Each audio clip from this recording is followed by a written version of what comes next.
नमस्कार मित्रों। जयपुर से प्रकाशित मीडिया त्रैमासिक कम्युनिकेशन टुडे और दिल्ली स्थित भारतीय विद्यापीठ के तत्वावधान में संयुक्त रूप से संचालित की जा रही वेबिनार श्रृंखला में आप सभी का हार्दिक स्वागत, अभिनंदन। हमारी इस श्रृंखला की ये 132वीं कड़ी है। आप सभी का हार्दिक अभिनंदन, स्वागत। जैसा कि हमारी परंपरा है, इसकी शुरुआत करते हैं हम सरस्वती वंदना से। कम्युनिकेशन टुडे के संपादकीय विभाग से संबद्ध और मेरठ के शहीद Mangal Pandey PG girls college में अंग्रेजी विभाग में शिक्षण से संबद्ध डॉक्टर उषा साहनी, जो स्वयं एक सृजनात्मक प्रतिभा की धनी है, साहित्य की विभिन्न विधाओं में आप नियमित रूप से लिखती रही हैं।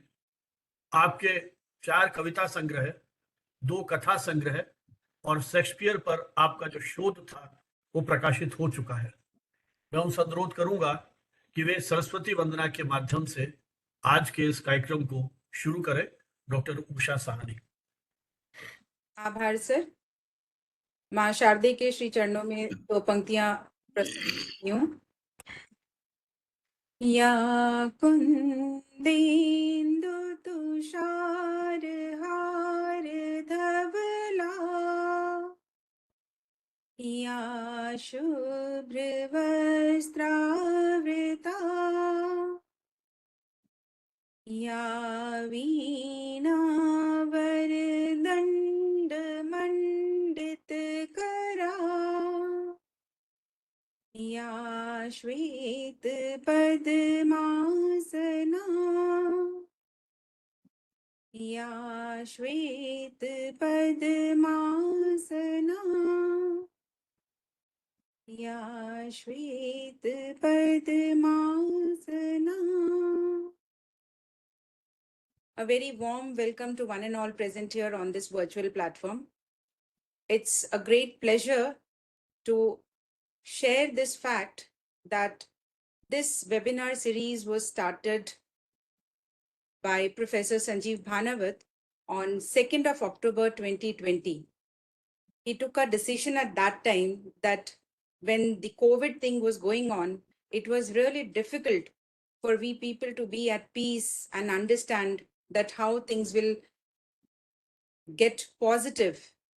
At that time, he took that decision that we'll work upon something which is related to education, as well as talking about those topics, bringing people together on this virtual platform to develop that humanitarian factor at that time when people were not ready even to look towards any other person. This challenge, this decision, this determination was taken by Professor Sanjeev Bhanawat. And we started this webinar series with a team of 3 people. And Professor Bhanawat had left no stone unturned to make it successful and completed 100 webinars under the umbrella of Communication Today, the Media Quarterly Bilingual Journal, working upon all the issues that were related to media, fraternity, media education. This particular journal has contributed with n number of issues, be it a research scholar, be a student, an academician, or a media practitioner. Everyone has contributed to this journal, and it has already completed 27 years of its publication. 28th is running, which will be soon over. Professor Bhanawat happened to visit Bharati Vidyapeeth, and Professor Huda, after seeing the successful completion of all these 100 webinars, he took a decision that we should collaborate, and his expertise on the technical part and whatever experiences, not only with media, plus computer science technology part, as well as he has a good hand on literature. So all these three things combined together, he came along with us and we started another initial stage under the umbrella of collaboration with Bharati Vidyapeeth and Communication Today. And with that, we are here with the 32nd webinar, which makes it 132nd webinar in overall. Also, Communication Today has published many special issues along with the journal. They are all very important and contemporary issues which Professor Bhanawat has been catering so that media people can be aware of all the topics relevant to the then period as well as present period. All these webinars had brought here on this platform more than 250 speakers till now.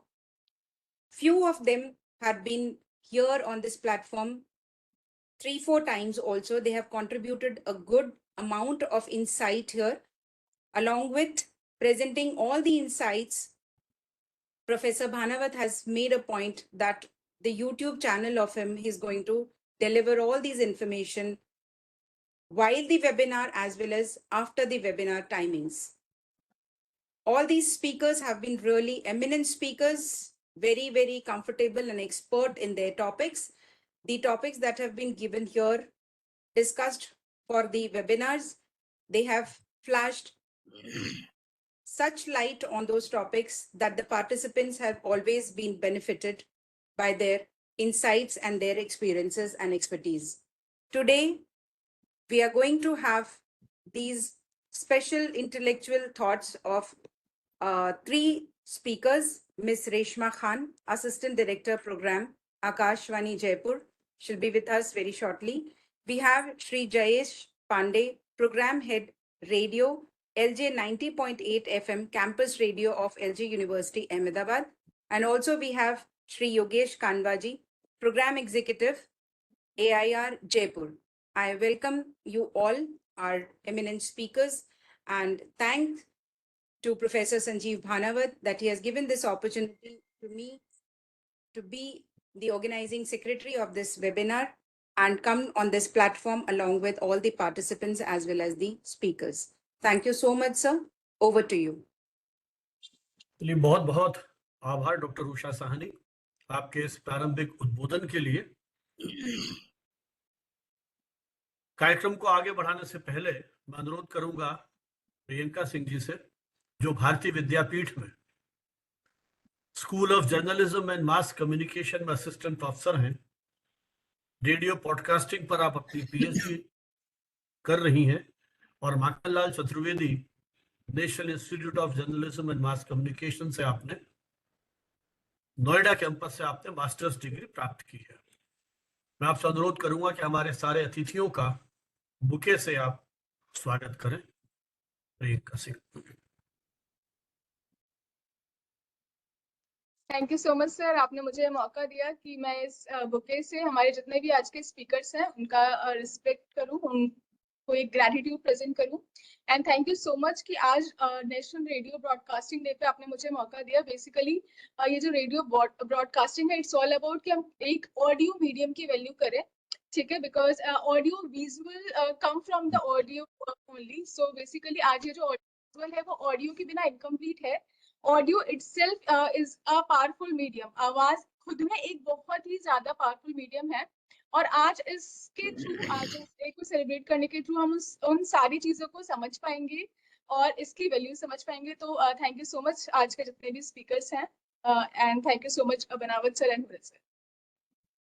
चलिए, स्वागत के इसके बाद और जैसा bouquet, जब हम bouquet से स्वागत करते हैं तो सामान्यतः जो फिजिकल कॉन्फ्रेंसेस होती हैं उसमें भी एक परंपरा है कि हम बुके से हमारे सारे एक्सपर्ट्स का, अतिथियों का स्वागत सत्कार करते हैं।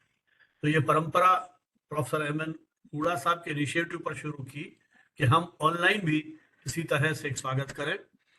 हालांकि इसकी खुशबू का एहसास फिजिकल बुके की तरह तो नहीं हो सकता, लेकिन जब सब कुछ आभासी ये दुनिया में है तो क्यों नहीं हम उस खुशबू का आभासी अनुभव करें और इन्हीं विचारों की खुशबू को देश दुनिया में इन भौगोलिक दूरियों को लांघते हुए वहां तक पहुंचने का एक प्रयास करें जो हमारी भाषा, हमारे प्रतीकों को समझता है। आइए अब मैं आमंत्रित करूंगा प्रोफेसर एमएन हुड़ा जी को, जो भारतीय विद्यापीठ में निदेशक हैं। अलीगढ़ मुस्लिम यूनिवर्सिटी के एलुमनाई रहे आप और वहीं से आपने अपनी पीएचडी की उपाधि तक प्राप्त की। मूलतः आप कंप्यूटर साइंस और तकनीक के विद्यार्थी। स्प्रिंगर सिंगापुर से आपका एक जर्नल प्रकाशित होता है जिसके आप चीफ एडिटर हैं, international journal of information technology, जिसके माध्यम से आपने एक सराहनीय प्रयास किया है, महत्वपूर्ण प्रयास किया है। दुनिया भर की शोध अनुसंधान को जो इस क्षेत्र में हो रही है उसको एक मंच पर प्रस्तुत किया जा सके। तकनीक के विद्यार्थी होने के बावजूद आपकी अभिरुचि साहित्य में भी जुड़ी हुई है और एक संवेदनशील कवि के रूप में आपने अपनी पहचान बनाई है। इस वेबिनार का, जैसा डॉक्टर उषा ने बताया, कि पहल आपके प्रेरणा से ही हुई थी जब हमने साथ में शुरू किया, लेकिन आप एक पैरेलल वेबिनार सीरीज और चला रहे हैं जो लगभग 150 से ऊपर उसकी संख्या हो चुकी है पिछले 4-4.5 वर्षों में। और वो सेमिनार मुख्यतः तकनीकी विषयों पर केंद्रित है, लेकिन विषय ऐसे हैं जो आम आदमी में, आम दर्शक में, श्रोताओं में, पाठकों में उस तकनीक को समझने के लिए एक प्रेरणा का आधार बन सकते हैं। मैं प्रोफेसर हुडा जी से अनुरोध करूंगा कि इस अवसर पर हमारे तीनों एक्सपर्ट्स और हमारे जो मित्र लोग जुड़े हैं देश के अलग अलग अंचलों से, उनके स्वागत उद्बोधन में अपनी बात कहें। Professor M N Huda. Am I audible? Yes sir. Thank you so much, Manavar sir, for such a detailed note about what we are doing. And in fact, we are part of the host, so it is not required. At the outset, let me take this opportunity to welcome all the 4 valued and accomplished experts who have found time on our invitation and are with all of us here to inspire us and make us to know on this very, very auspicious occasion, National Radio Broadcasting Day, that how in which way we are filled up with opportunities, and of course we are having challenges with that. And that's how this particular webinar series, regarding which Dr. Usha has very briefly given you the glimpse, that how Manavar sir has continued it in a sustainable manner, जिसको हम निरंतरता के साथ कहते हैं, that too in a successful manner.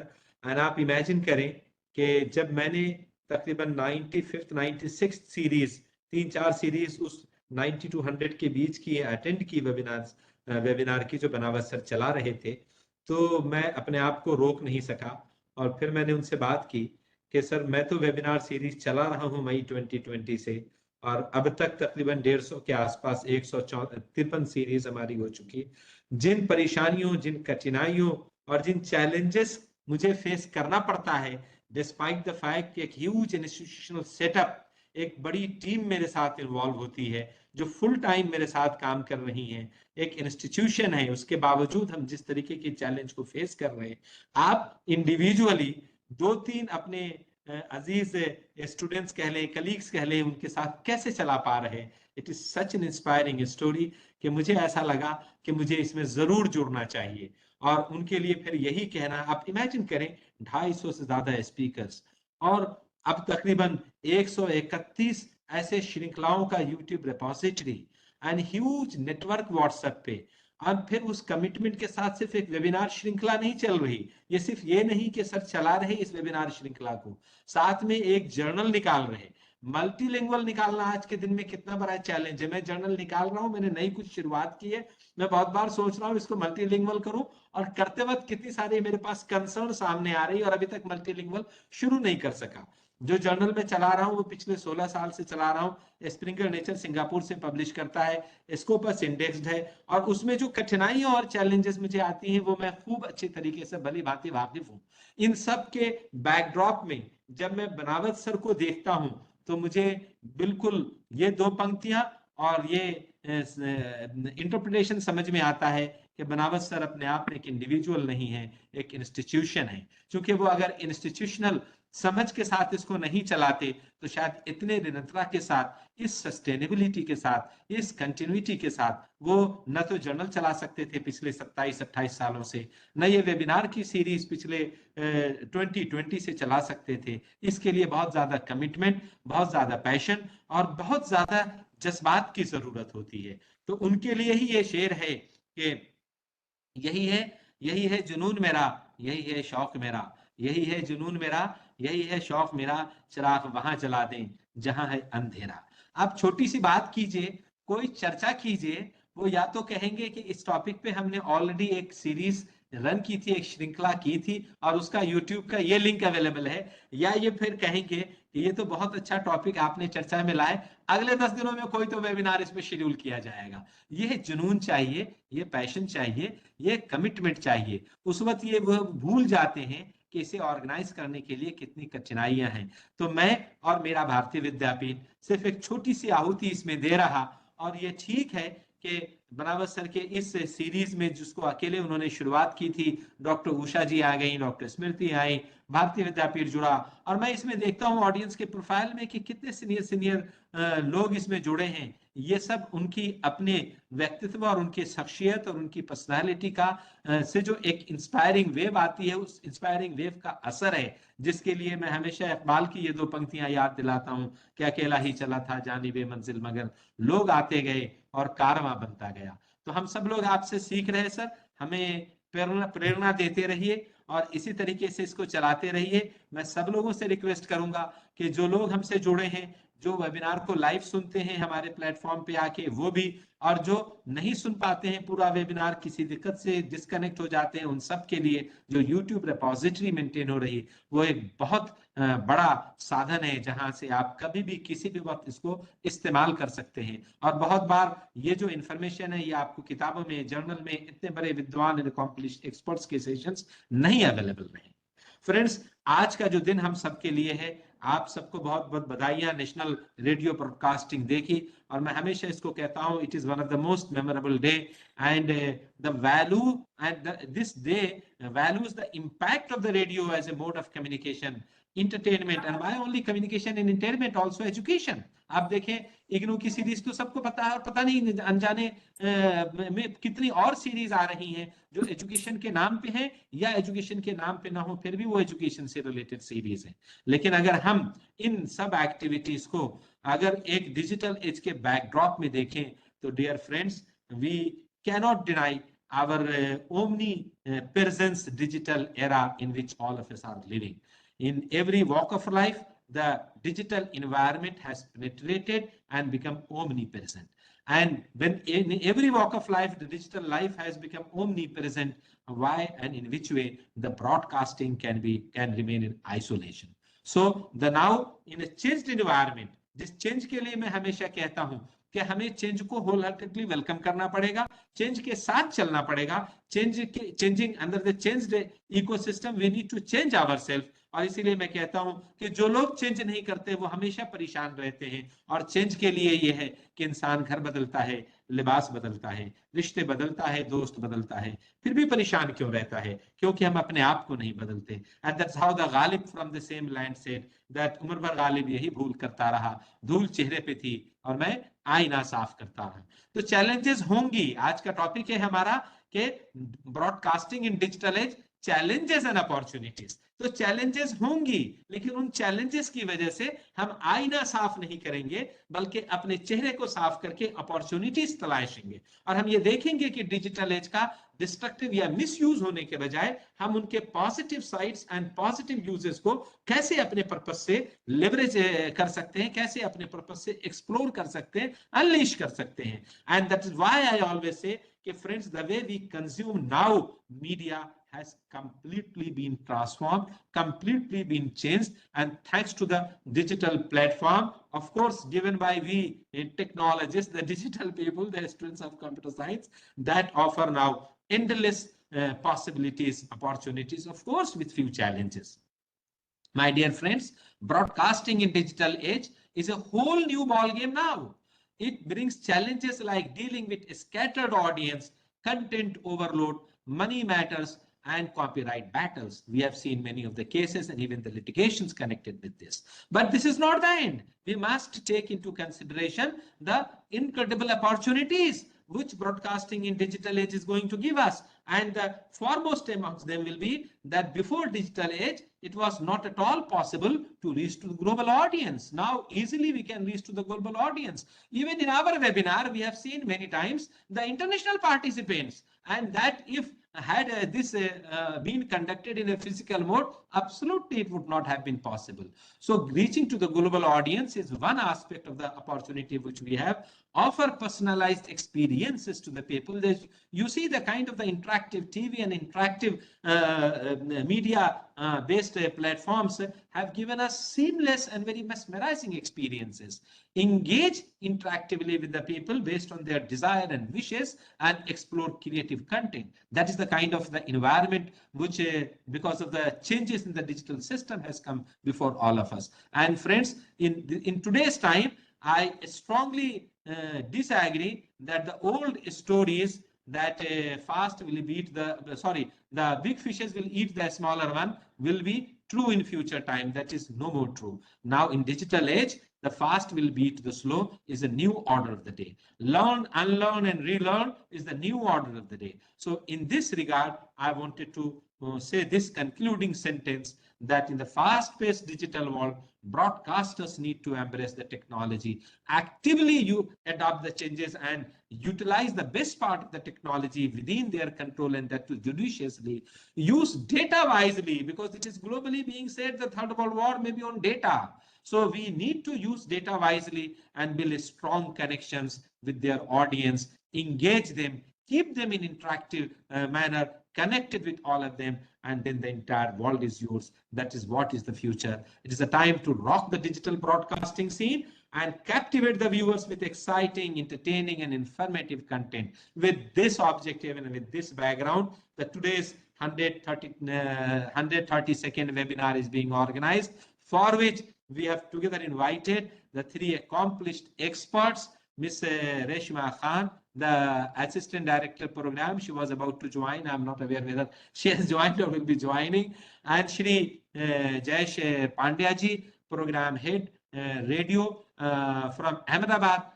And then Professor Shri Yogesh Kavaji, with whom we were just interacting, Program Executive from AIR Jaipur.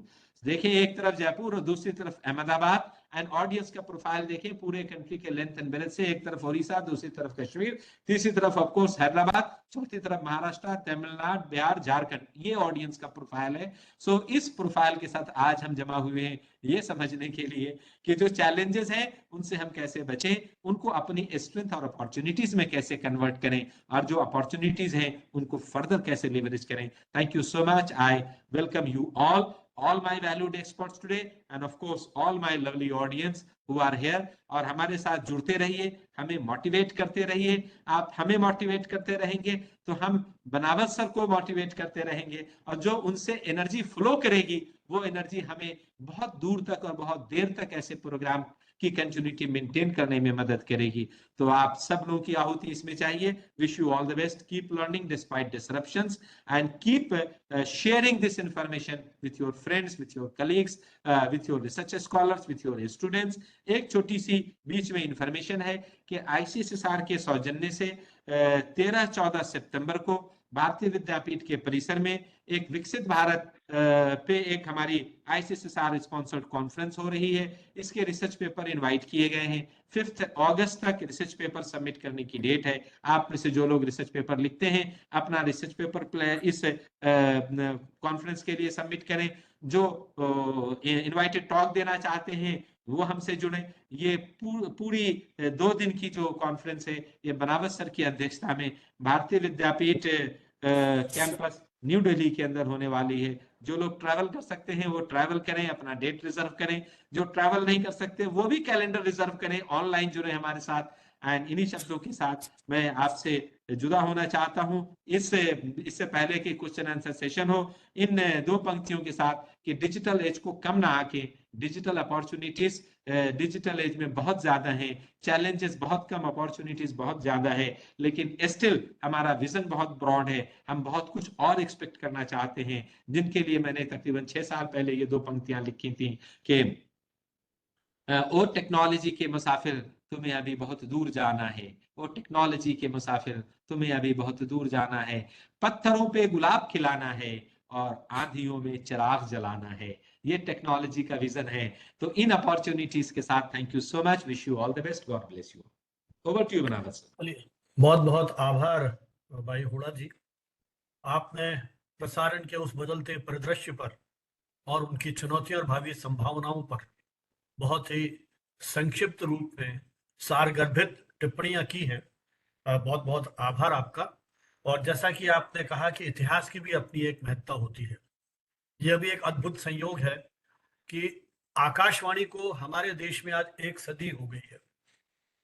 1923 में पहली बार radio clubs के माध्यम से जो प्रसारण की यात्रा शुरू हुई थी, वो अपनी एक सदी पार कर चुकी है। और पिछले वर्ष देश में कई जगह आयोजन हुए थे आकाशवाणी या प्रसारण की इस एक सदी की यात्रा को लेकर। जब हम प्रसारण की बात करते हैं तो मार्कोनी का नाम अनायास ही याद आता है। 19वीं शताब्दी के अंतिम चरण में इटली के जो ये वैज्ञानिक थे, जैसा मैंने पढ़ा, इनकी कोई स्कूल की औपचारिक शिक्षा नहीं हुई थी। घर पे इनके ट्यूटर्स आते थे पढ़ाने के लिए। देखिए, ऐसा प्रतिभाशाली युवक घर पे ही जब पढ़ाने आते थे, फिजिक्स और दूसरे जो और सब्जेक्ट्स थे वो उन्होंने सीख लिए। और किस तरह से उन्होंने ये सिस्टम पर काम किया, वायरलेस सिस्टम के ऊपर, जिस पर आज पूरा रेडियो और टेलीविजन के और जो सारा ट्रांसमिशन है वो टिका हुआ है। और किस तरह से उन्होंने इंग्लिश चैनल के पार ट्रांसमिशन भेजा, फिर अटलांटिक महासागर के पार वो मैसेज भेजा। तो वो पूरी यात्रा शुरू में चली और उसका उसी नोबेल प्राइज भी उनको मिलता है। तो इसका अपना एक रोमांच था। और चूंकि मुझे भी लगभग 74 में पहली टॉक आकाशवाणी में थी, आज करीब 50 साल का समय आकाशवाणी से जुड़ाव का हो गया है। तो वो मुझे रोमांच आज तक महसूस होता है जब उस माइक्रोफोन के सामने जाकर के बोलने का मौका मिला था, या फरमाइशी कार्यक्रमों में नाम भी आ जाता था तो हम स्कूल में या कॉलेज में अपने आप को सेलिब्रिटी समझते थे।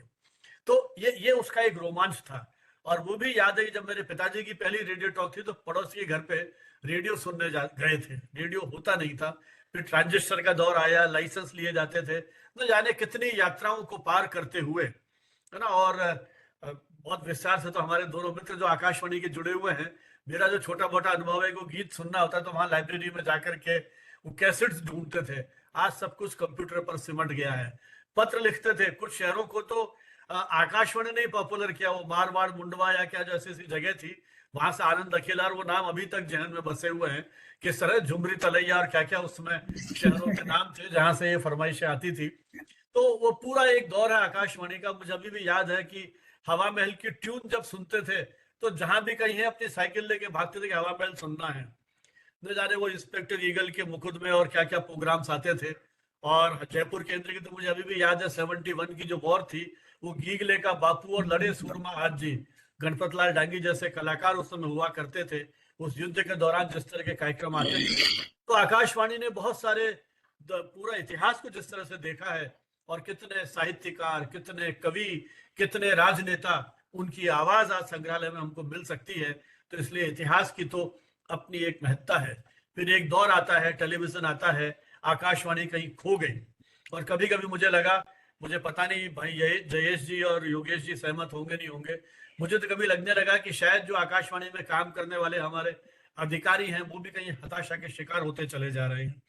और वो उस तरह का परिश्रम, चूंकि लिस्टिंग धीरे धीरे कम हो गई, लेकिन फिर एफएम आया, उसने शायद नया जीवन दिया। और अब तो डिजिटल दौर में हम लोग आ गए हैं। एक पूरी नई दुनिया हमारे सामने आ गई है कि किस तरह से रेडियो ब्रॉडकास्टिंग ने हमारी उस पूरी दुनिया को बदल दी है। तो निश्चित रूप से उसके साथ बहुत सारे चैलेंजेस, अपॉर्चुनिटीज इसके साथ जुड़ी हैं। इग्नू ने ज्ञानवाणी शुरू किया, जैसा आज ही मुझे बता रहे थे योगेश जी की, ज्यादातर केंद्रों पर बंद कर दिया है, 2 या 3 जगह ही है। तो कई उतार चढ़ाव आए। नेशनल चैनल शुरू हुआ, उसको बंद कर दिया, है ना। कई स्टेशन जो हैं वहां पर एफएम शुरू किया गया, धीरे धीरे या तो उनका टाइम कर दिया गया, कम कर दिया गया, या वो भी बंद हो गए। तो ये सारी, इन सारे परिदृश्य में यदि हम आकाशवाणी के संदर्भ में बात करें, जिसको हम पब्लिक ब्रॉडकास्टर कहते हैं, public service broadcaster, Gandhi ji जब पहली बार, अंतिम बार आकाशवाणी गए थे, संयोग से जब भी कभी आकाशवाणी दिल्ली जाना होता है तो उस जगह को देख करके रोमांच होता है कि यहाँ गांधी जी आए थे। ठीक है, स्टूडियो बदल गया होगा, लेकिन 12 नवंबर 1947 का वो दिन जब उन्होंने कुरुक्षेत्र के शरणार्थियों को संबोधित किया, आज हम उसको पब्लिक सर्विस ब्रॉडकास्टिंग डे के रूप में कहते हैं। तो ये पब्लिक सर्विस ब्रॉडकास्टर्स की अब क्या भूमिका है। आज भी ये स्टेशंस महिलाओं के लिए, बच्चों के लिए, बुजुर्गों के लिए, कार्यशील महिलाओं के लिए आज भी वो कार्यक्रम आते हैं। मुझे तो याद है 6ठी क्लास में जब हम थे तो किलकारी करके कार्यक्रम आता था बच्चों के लिए, जिसमें भाग लेने का मौका मिला था। तो किलकारी मतलब मुझे तो लगता है कि आकाशवाणी को हम इसलिए भी सुनते थे कि अपनी भाषा को ठीक कर पाए। विनोद कश्यप, देवकीनंदन पांडे, अशोक वाजपेयी, कितने ऐसे समाचार वाचक थे जिनको सुनने के लिए हम लोग दौड़े दौड़े आते थे। सुबह 8 बजे का बुलेटिन, रात की 8:45 बजे का बुलेटिन, उसको सुने बिना तो शायद काम चलता नहीं था। हमारी जानकारियां किस तरह से बढ़ती थी, रास्ते में खड़े होकर के आकाशवाणी को सुना करते थे बजट के समय में।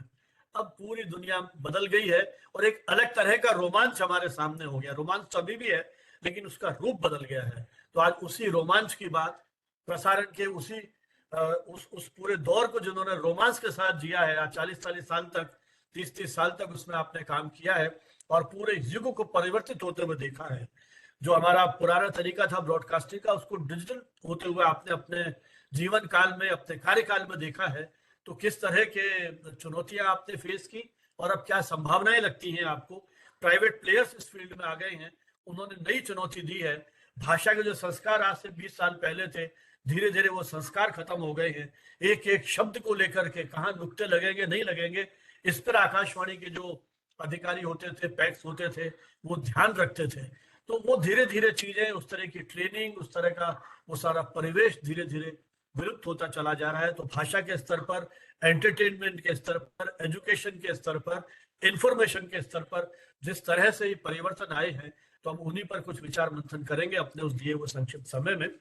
तो लेकिन मैं सबसे पहले अनुरोध करूंगा भाई जयेश पांडे जी से। पहले भी एक बार आप हमारे इस कार्यक्रम में आप आ चुके हैं, इस मंच पर आ चुके हैं, आज पुनः आपका स्वागत है।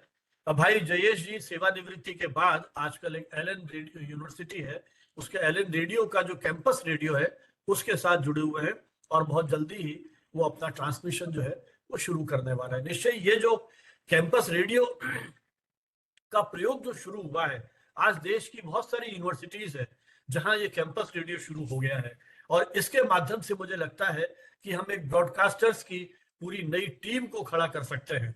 मैंने अपने सेवा काल में भी इग्नू के साथ कुछ टाई अप किया था उस समय, कि उनका जो केंद्र था उसके साथ अपने स्टूडेंट्स को हम भेजते थे और रोज वो वहां 15 मिनट का एक बुलेटिन जो है, कभी साइंस को लेके कभी स्पोर्ट्स को लेके वो तैयार करते थे। तो इस प्रकार से अपने स्टूडेंट लाइफ में ही ये जो एक्सपोजर मिलेगा बच्चों को, आरजेई का जो एक्सपोजर मिलेगा, मुझे लगता है ये बहुत महत्वपूर्ण है। तो किस तरह से ब्रॉडकास्टिंग को हम एक कॉमन मैन तक ले जा रहे हैं। तो जयेश जी आजकल उस कैंपस रेडियो के साथ जुड़े हुए हैं, जो लगभग आपने 3 दशक तक आकाशवाणी के साथ काम किया।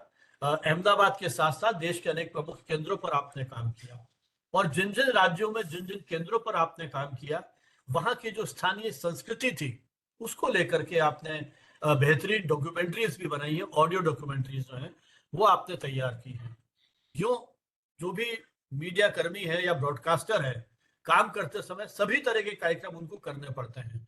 चाहे बच्चों के लिए किया हो, चाहे महिलाओं के लिए किया हो, चाहे लोक संगीत किया हो, चाहे ड्रामा किया हो, चाहे संगीत के जो डिफरेंट फॉर्मेट्स हैं, तो सभी तरह के फॉर्मेट्स पर आपको काम करने का अनुभव है। और आप आकाशवाणी के बी ग्रेड के म्यूजिक और ड्रामा के आर्टिस्ट भी के रूप में भी एक तरह से स्वीकृत है। तो आकाशवाणी के डिफरेंट फॉर्मेट्स में आपको काम करने का मौका मिला है और गुजरात विद्यापीठ, गुजरात यूनिवर्सिटी आदि के साथ साथ गुजरात के अनेक प्रमुख स्कूल्स और यूनिवर्सिटीज में आप समय समय पर जाते रहते हैं। वहां पर आपने ट्रेनिंग वर्कशॉप्स ली हैं और ब्रॉडकास्टिंग के बारे में विद्यार्थियों को आप जानकारी देते रहते हैं। द इंडिपेंडेंट करके एक न्यूज़पेपर है, उसके साथ भी आपको कुछ समय तक काम करने का मौका मिला है और वहां के जो जर्नलिस्ट यहाँ आए थे उनके साथ दुभाषी के रूप में भी आपने काम किया। औपचारिक शिक्षा के रूप में आप विज्ञान के स्नातक हैं। उसके बाद आपने भावनगर से पत्रकारिता में पीजी डिप्लोमा की परीक्षा पास की और बी म्यूजिक, संगीत विशारद जो इक्विवेलेंट है बी म्यूजिक के, वो परीक्षा भी आपने पास की।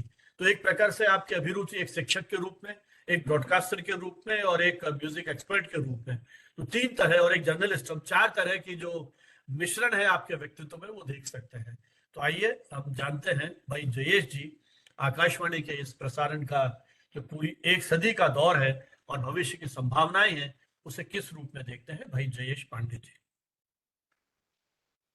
नमस्कार जी नमस्कार। विश्व प्रसारण दिवस। मेरे सभी साथी पैनलिस्ट और कार्यक्रम के साथ जुड़े हुए सभी को शुभकामनाएं। ये वेबिनार के लिए आज का दिन तय करने के पीछे एक विचार ये भी होगा, प्रसारण के मूल सिद्धांत आपके दोस्तों, हम सबको पता है कि आजकल स्थिति क्या है, थोड़ी उसकी बात कर ले तो प्रसारण की शुरुआत जब हुई, शिक्षण, आरोग्य को समान तक और खास करके महिलाओं को शिक्षण, रोजगार वो मिले ताकि वो महिलाएं भी समाज में अपना योगदान दे सके, ये सब मुद्दे थे जिसको डेवलपमेंटल कम्युनिकेशन कहते थे। अभी ये अहम मुद्दे थे, ये सब अहम मुद्दे थे, लेकिन आज परिस्थिति ये है कि ये सब याद दिलाना पड़े ऐसी स्थिति से हम लोग गुजर रहे हैं। टेक्नोलॉजी ने खूब प्रगति की है और आज करीबन हम सबके हाथ में एक स्मार्टफोन थमा लिया है। प्रसारण के सामने से पढ़कर तो जानते हैं, आज प्रसारण में सुनाई, आज प्रसारण जो है वो सुनाई कम देता है और दिखाई ज्यादा देता है।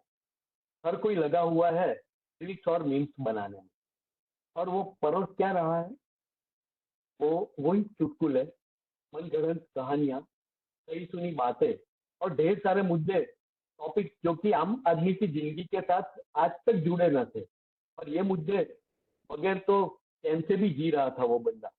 लेकिन आज परिस्थिति ये है कि हर कोई अपना ज्ञान बांटने को सोशल मीडिया पे आ गया है। ये ज्ञान बांटने के लिए कोई विशेष क्वालिफिकेशंस की जरूरत कहाँ है, सिर्फ एक स्मार्टफोन हो गया आपके हाथ में और सोशल मीडिया पे ज्ञान बांट सकते हो आप। और आज परिस्थिति ये भी है कि कई बार लगता है कि इतने सारे रील्स और मीम्स बनाने वाले हैं, देखता कौन होगा। लेकिन बात कुछ अलग है, देखने वाले भी बढ़ रहे हैं और बनाने वाले भी बढ़ रहे हैं, thanks to lower data charges.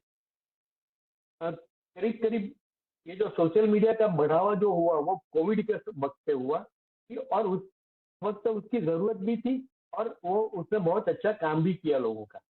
लेकिन फिर बाद में उसमें जो परिवर्तन आना था वो उससे निकल के फिर जो जिंदगी के साथ जुड़ना था वो रह गया। सबसे ज्यादा डिजिटल मीडिया इस्तेमाल करने वाले कौन है पता है आपको? यंगस्टर। उसके बाद रिटायर्ड या बुजुर्ग आदमी जो सोशल मीडिया की माया में अभी लिप्त हो चुके हैं।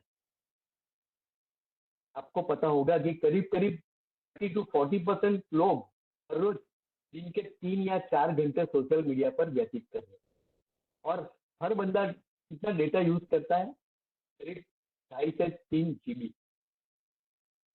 यंग जनरेशन की बात करें तो वो पढ़ाई करती है और करियर बनाना है, वो उसका जिम्मा है, उसका दायित्व है, उसका फैमिली के प्रति और खुद के प्रति।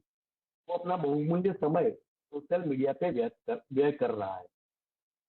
ये आपका भी अनुभव होगा कि जो कारीगर है, कारपेंटर या मकान मरम्मत करने वाला या कोई प्लम्बर ले लो, वो आपके घर काम करने आता है, ज्यादातर टाइम वो मोबाइल पे ही व्यतीत करता है। तो ये डिजिटल मीडिया पर व्याप इतना हो चुका है कि अब कोई इससे परे नहीं है। गरीब ऐसे वाला, बच्चे, युवा, वृद्ध, शिक्षित, अशिक्षित, शहर में रहने वाला या गांव में रहने वाला, कहीं पे भी ये इतना व्याप्त हो चुका है इसका कि रेडियो प्रसारण के लिए जो स्थिति है बहुत गंभीर है। क्योंकि जो जो लोगों की मानसिकता जो बदल चुकी है कि हमें देखना ही है, हमें अब वो सुनने के लिए कोई तैयार ही नहीं होता है, देखते ही रहते हैं। और देखने में भी क्या है, आप देखेंगे तो करीब करीब स्थिति ऐसी है, हमें ज्यादा दुख इसलिए होता है कि हम लोग तो ऑडियो मीडियम के बंदे हैं। हम लोगों ने, मैं, योगेश किया, रेशमा जी, हम लोगों ने ऑडियो में बहुत काम किया है। लेकिन आज के दिन में हमें लगता है कि अभी प्रसारण करना हो, तो मेरा रेडियो चैनल आ रहा है, कैंपस रेडियो, और मुझे तो यंगस्टर से ही काम करवाना है, इससे ही प्रोग्राम्स लेने हैं। मुझे, मेरे सामने चैलेंज ये है कि क्या करवाएंगे, क्योंकि सेंसिटिविटी अपनी जो है वो इतनी खराब हो चुकी है, सॉरी टू से। लेकिन जिस तरीके से जो सॉफ्ट पॉर्न और मैं कई बार तो लगे कि ये क्या पॉर्न ही भेज दिया है, वैसे जो मीम्स रील्स वगैरह जो अभी शुरू हो गए हैं, आप फेसबुक ले लो, चालू करो और उसमें वो तुरंत कहीं से भी पिकअप हो जाता है। एल्गोरिदम ऐसे बना हुआ है कि आपने शायद देखा भी नहीं है, फिर भी आपकी आंख वहां लगी है, तो दोबारा वैसे ही जो रील्स वगैरह है वो आपके सामने तैरना शुरू कर देंगे। तो ये जो परिस्थिति है उसको कैसे कैसे करेंगे, इसके साथ कैसे लड़ना है, वो एक बड़ी चैलेंज है मेरे हिसाब से। और सुनना कोई नहीं चाहता है। परिस्थिति ये है कि कोई सुनना नहीं चाहता है, सब कहना चाहते हैं, बराबर है। और कहने के तरीके क्या है, तो उनके पास क्योंकि मोबाइल है तो सीधे दिखाई देते हैं, बराबर है। तो मुद्दा ये है कि अभी ये जो चैलेंजेस है, बड़ी चैलेंजेस है, तो कैसे कैसे इसके साथ लड़ सकते हैं, वो सोचना पड़ेगा। वो बड़ी सोच की बात है। और गवर्नमेंट सरकार की बात करें तो प्रसार भारती का जो जो परिस्थिति में है, बराबर है, आपको ताजुब होगा कि जो जो कंटेंट क्रिएटर्स हैं वहां पे, वो लोग अभी नहीं है।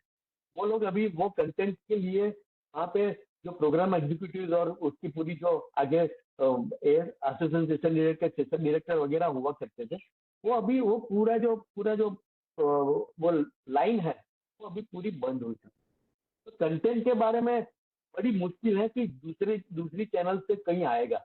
और दूसरा ये है कि ये चैनल, ये जो सोशल मीडिया है वो इतना रैम्पंट हो चुका है, इसमें क्या है कि कोई जिम्मेवारी नहीं है, कोई किसी को बोलता नहीं है, और सभी लगे पड़े हैं इसके पीछे। तो चैलेंजेस बड़ी है। चैलेंजेस के बारे में मुझे लगता है कि हम बाद में बात करेंगे, सबका सुनने के बाद। मेरे पास भी कैसे ये चैलेंजेस को ले सकते हैं हम, के बारे में पहले बाद में बात करेंगे। मुझे लगता है कि ये परिस्थिति है प्रसारण के लिए आज के दिन में भीड़ है। और हम लोगों ने जो मान लो दूर दराज के जो स्टेशन हुआ करते थे, जैसे योगेश जी चूरू में काम किया है, मैंने यहाँ डांग में आहुआ में जो पूरी ट्राइबल बेल्ट है वहाँ पे काम किया है।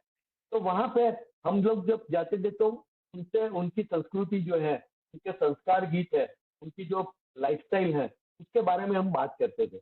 अब परिस्थिति है कि आज के दिन में यदि वो ऐसी कई, और हमने जो काम किया इसके अलावा भी कई सारी जो क्षेत्र है वो छूट गए हैं, कौन करेगा वो काम?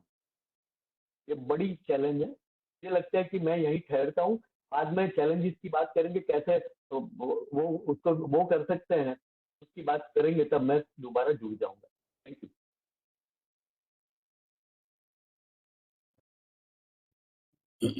धन्यवाद भाई जयेश जी। किस तरह से आज के दौर में जिनके हाथ में स्मार्टफोन है वो रील्स और मीम्स इस दुनिया में लगे हुए हैं, और आए दिन अखबारों में ये भी खबरें छप रही है कि किस तरह से उनका जीवन भी संकट में पड़ रहा है। लेकिन जो महत्वपूर्ण बात मुझे लगी वो यह है कि सुनना कोई नहीं चाहता, सब कहना चाहते हैं, सब उपदेशक बन गए, सब ही विचारशील एक तरह से प्राणी बन गए हैं। तो ये, और पढ़ाई लिखाई से उनका कितना संबंध है, ये एक अलग तरह की चुनौती है। लेकिन फिर भी आपने अपनी बात की शुरुआत की और उम्मीद करते हैं कि इस पर आगे और चर्चा होगी। रेशमा जी शायद हमारे साथ जुड़ चुकी हैं। रेशमा जी, आवाज आ रही है आपको? जी नमस्कार। हाँ रेशमा जी नमस्कार। हाँ हाँ आपका, हाँ अब बिल्कुल दिख रहे हैं आप। सॉरी। आपका स्वागत है, कोई बात नहीं।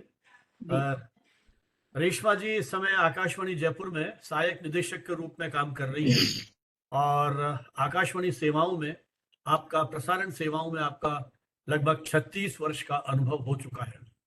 आपने आकाशवाणी सहित जो हमारे प्राइवेट एफएम चैनल्स हैं, वहां करीब 200 से अधिक आरजेस को ट्रेनिंग दी है और उनको तैयार किया है। जो आकाशवाणी में रहते हुए विभिन्न प्रकार के कार्यक्रम करने का अवसर मिलता ही है, जैसा मैंने पहले भी कहा। लेकिन रेशमा जी का जो मूल एरिया, जो इंटरेस्ट रहा है, जिसमें अधिक समय बीता, वो महिलाओं, बच्चों और युवाओं के कार्यक्रम, युवाणी वगैरह जो कार्यक्रम है, उसमें आपका लंबे समय तक जुड़ाव रहा। और वो जयपुर का जो एफएम प्रसारण है उसके भी इंचार्ज के रूप में आपने बहुत सारे बच्चों को, युवाओं को एक तरह से ट्रेंड किया है, मौका दिया है। आपने गुलाबों पर एक बड़ी खूबसूरत डॉक्यूमेंट्री बनाई है जिसे पद्मश्री मिला, और हमारे वहां का राजस्थान का जो कालबेलिया नृत्य है उस पर केंद्रित ये आपकी डॉक्यूमेंट्री थी, जिसको एशियन ब्रॉडकास्टिंग सर्टिफिकेट से भी सम्मानित किया गया। Public relation society of India सहित अनेक प्रमुख संस्थाओं ने आपको प्रसारण के क्षेत्र में जो आपका योगदान रहा उसको लेकर सम्मानित भी किया है। तो आपका ये जो लगभग 3.5 दशक का अनुभव रेडियो की दुनिया का है, किस तरह से वो सारा परिवर्तन आया है, क्योंकि 30 साल में पूरी दुनिया बदल गई है ब्रॉडकास्टिंग की। तो उस बदलते हुए दौर को, और अभी भी आप उसके साथ पूरी तरह से जुड़ी हुई हैं, तो आप इस सारे दौर को, इस ट्रांजिशनल फेज को किस रूप में देखती हैं? क्या संभावनाएं आपको लगती हैं, क्या चुनौतियां आप महसूस करती हैं? मैं अनुरोध करूंगा रेशमा जी से कि वो अपने अनुभव हमारे साथ साझा करें। रेशमा खान जी। नमस्कार हमारे प्रोफेसर और गुरु संजीव भानवत सर, भारतीय विद्यापीठ की पूरी टीम को भी नमस्कार, हमारे योगेश जी और जयेश जी को भी बहुत बहुत नमस्कार। जयेश जी को अभी मैंने सुना, योगेश जी को अब सुनूंगी। और सारे दोस्त जो इस वक्त इस वेबिनार को सुन रहे हैं, परख रहे हैं और कहीं अपनी ब्रॉडकास्टिंग की दुनिया में अपनी फ्यूचर को टटोल रहे हैं। बहुत कम शब्दों में बहुत कुछ ज्यादा कन्वे करना चाहूंगी। देखिए, जैसे कि बताया गया कि मैं 36 साल से आकाशवाणी से संबद्ध रही, अभी भी हूँ। और आकाशवाणी के पुराने दौर की बात काफी संजीव भानवत सर ने भी की, जयेश जी ने भी अपने एक्सपीरियंसेस बताए। मैं आपको बताना चाहूंगी कि देखिए, डिजिटल दौर आ गया है, लेकिन जब मैं कंपैरिजन करती हूँ उस युग की और आज के युग की, तो थोड़ा सा उदास हो जाती हूँ। वो इसलिए कि हम जब रेडियो के लिए अगर ड्रामा का प्रोडक्शन कर रहे हैं, तो हमको अगर एक इफेक्ट भी रिकॉर्ड करना है, तो हम उस जमाने में पानी के पास जाके मेल्ट्रॉन की मशीन ले जाके और पानी के अंदर एक पत्थर को टप से फेंकते, वो जो रिपलिंग साउंड ऑफ वाटर, उसको हम रिकॉर्ड करते। तो ये तो एक मैंने आपको एग्जाम्पल दिया है। ड्रामा बनाने के लिए पहले तो स्क्रिप्ट पे वर्क होता, उसके बाद उसके कैरेक्टर्स पे होमवर्क होता, उसके बाद रिहर्सल सेशंस होती, फिर आता इफेक्ट। तो तब तो डिजिटल कोई मोड था ही नहीं। आज तो आप बोलिए कि हमें घोड़े के आवाज चाहिए, उसके चलने की अश्व की तीव्र गति से चलने की आवाज चाहिए, तुरंत आपको गूगल प्रदान कर देगा। तब हमको हर इफेक्ट को क्रिएट करना पड़ता था। दरवाजा भी खटखटाना है तो स्टूडियो की किसी दीवार पे जाके हम खटखट करते थे। तो हर इफेक्ट को जो प्रोड्यूस करने में जो ब्रॉडकास्टिंग का फील आता है, और कहीं जब जाके 10 से 15 दिन में 15 मिनट या 30 मिनट का एक नाटक तैयार होता था। तो सबसे ज्यादा चीज जो अब हम मिस करने लगे हैं इस डिजिटल दौर में, वो है वो जो होमवर्क, वो जो एक्सरसाइज, वो जो रिहर्सल सेशन, जिसमें एक ब्रॉडकास्टर पल पल को जीता था। अपनी एक्टिंग स्किल्स को जाहिर करने से पहले वो 5 अन्य कलाकारों को भी सुनता था, उनकी एक्टिंग से अपने आप को और निखारता था। तो वो जो सीखने का, समझने का, कार्यक्रम की जो आत्मा होती है, ड्रामा अगर कोई सुन रहा है तो उसमें जो पूरा एफर्ट है, सिनर्जी है, वो लिसनर के कानों तक, दिल तक उतर रही है, क्योंकि उसमें बहुत बहुत मेहनत और सबसे इम्पोर्टेंट है इमोशन। जो इमोशनल क्वेश्चन है वो डिजिटल मीडिया के साथ नहीं मैच करता। आज के इस डिजिटल युग में हम लाख चाहें कि हमारी प्रस्तुति से हम फटाफट इफेक्ट ले आए, फटाफट सब काम कर लें। बेशक वो फटाफट काम आपको कुछ देर के लिए खुश कर सकता है, लेकिन एक बिगनर के लिए, एक ब्रॉडकास्टिंग की धारा को अपने अंदर उतारने के लिए बहुत जरूरी है कि हम जो हमारे पुरानी एक्सरसाइज थी ब्रॉडकास्टिंग की, उसको जारी रखें। अभी हो क्या रहा है कि जब, जाहिर सी बात है, जब हम कहते हैं कि मोबाइल क्या क्या खा गया, रेडियो खा गया, मोबाइल हमारा डिस्क खा गया, सीडीज का दौर था वो खा गया, क्या क्या नहीं खा गया मोबाइल। तो कभी कभी ऐसा लगता है कि रेडियो जो सुनना, रेडियो की जो आसपास सब बैठ के बच्चों को सुनना, वो एक घर में एक माहौल जो था, वो अब बहुत मिसिंग है। चलिए, माना कि आजकल बच्चों का करिकुलम बहुत हैवी हो गया, बच्चों के पास अब इतना टाइम नहीं है, और रेडियो के साथ साथ हजारों चॉइस उनके पास है। But when it comes to OTT, over the top, तो मुझे लगता है ओवर द टॉप में तो टॉप तो भाई, अगर रेडियो की बात करें तो आकाशवाणी हमेशा से रहा है, क्योंकि यहाँ पे भाषा को, संस्कृति को संभाल कर रखने की पुरजोर कोशिश थी और अभी भी जारी है। अभी भी रेडियो ने चाहे कितना भी परिवर्तन किया हो, FM मोड पे आए हैं, हमने कार्यक्रम के फॉर्मेट में बदलाव किया है to cook the young listeners, लेकिन ब्रॉडकास्टिंग में जो भाषाओं के साथ और एफएम्स कॉम्प्रोमाइज करते हैं वो आकाशवाणी अभी भी नहीं करता। और भाषा की समृद्धता, हमारी संस्कृति को आगे प्रचार प्रसार करने में आकाशवाणी अभी भी वही रोल अदा कर रहा है। तो डिजिटल युग में सब कुछ, कहते हैं ना कि 2 मिनट मैगी का जादू, लेकिन रिपरकशंस हम देख रहे हैं।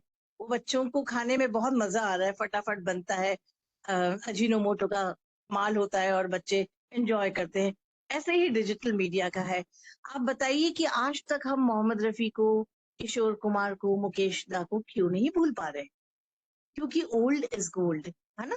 उनकी जो सिंगिंग थी वो दिल से निकलती थी, बहुत मेहनत के बाद एक गाना तैयार होता था।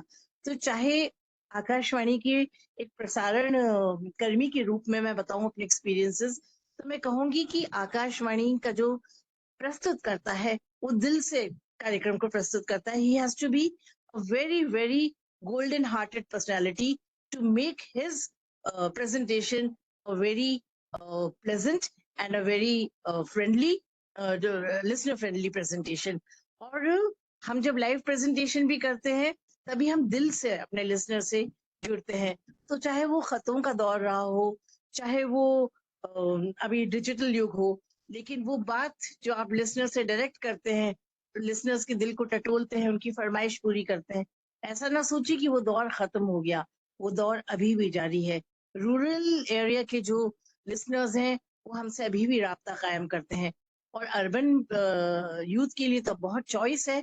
लेकिन मैंने ऐसा देखा है कि यूथ भी जब आकाशवाणी के स्टूडियोज को देखते हैं, वहां पे प्रोग्राम प्रस्तुत करते हैं, तो वो बहुत मिसमराइज होते हैं। ठीक है, बहुत अच्छा हुआ, कंसोल बड़े बड़े थे, मेंटेनेंस बहुत डिफिकल्ट थी, डिजिटल मशीन्स आई, उन्होंने हमारा काम आसान किया, हमारा प्रोडक्शन आसान किया, लेकिन कहीं कहीं इमोशंस ग्रेजुअली हमारे प्रसारण में थोड़े थोड़े कम होते गए।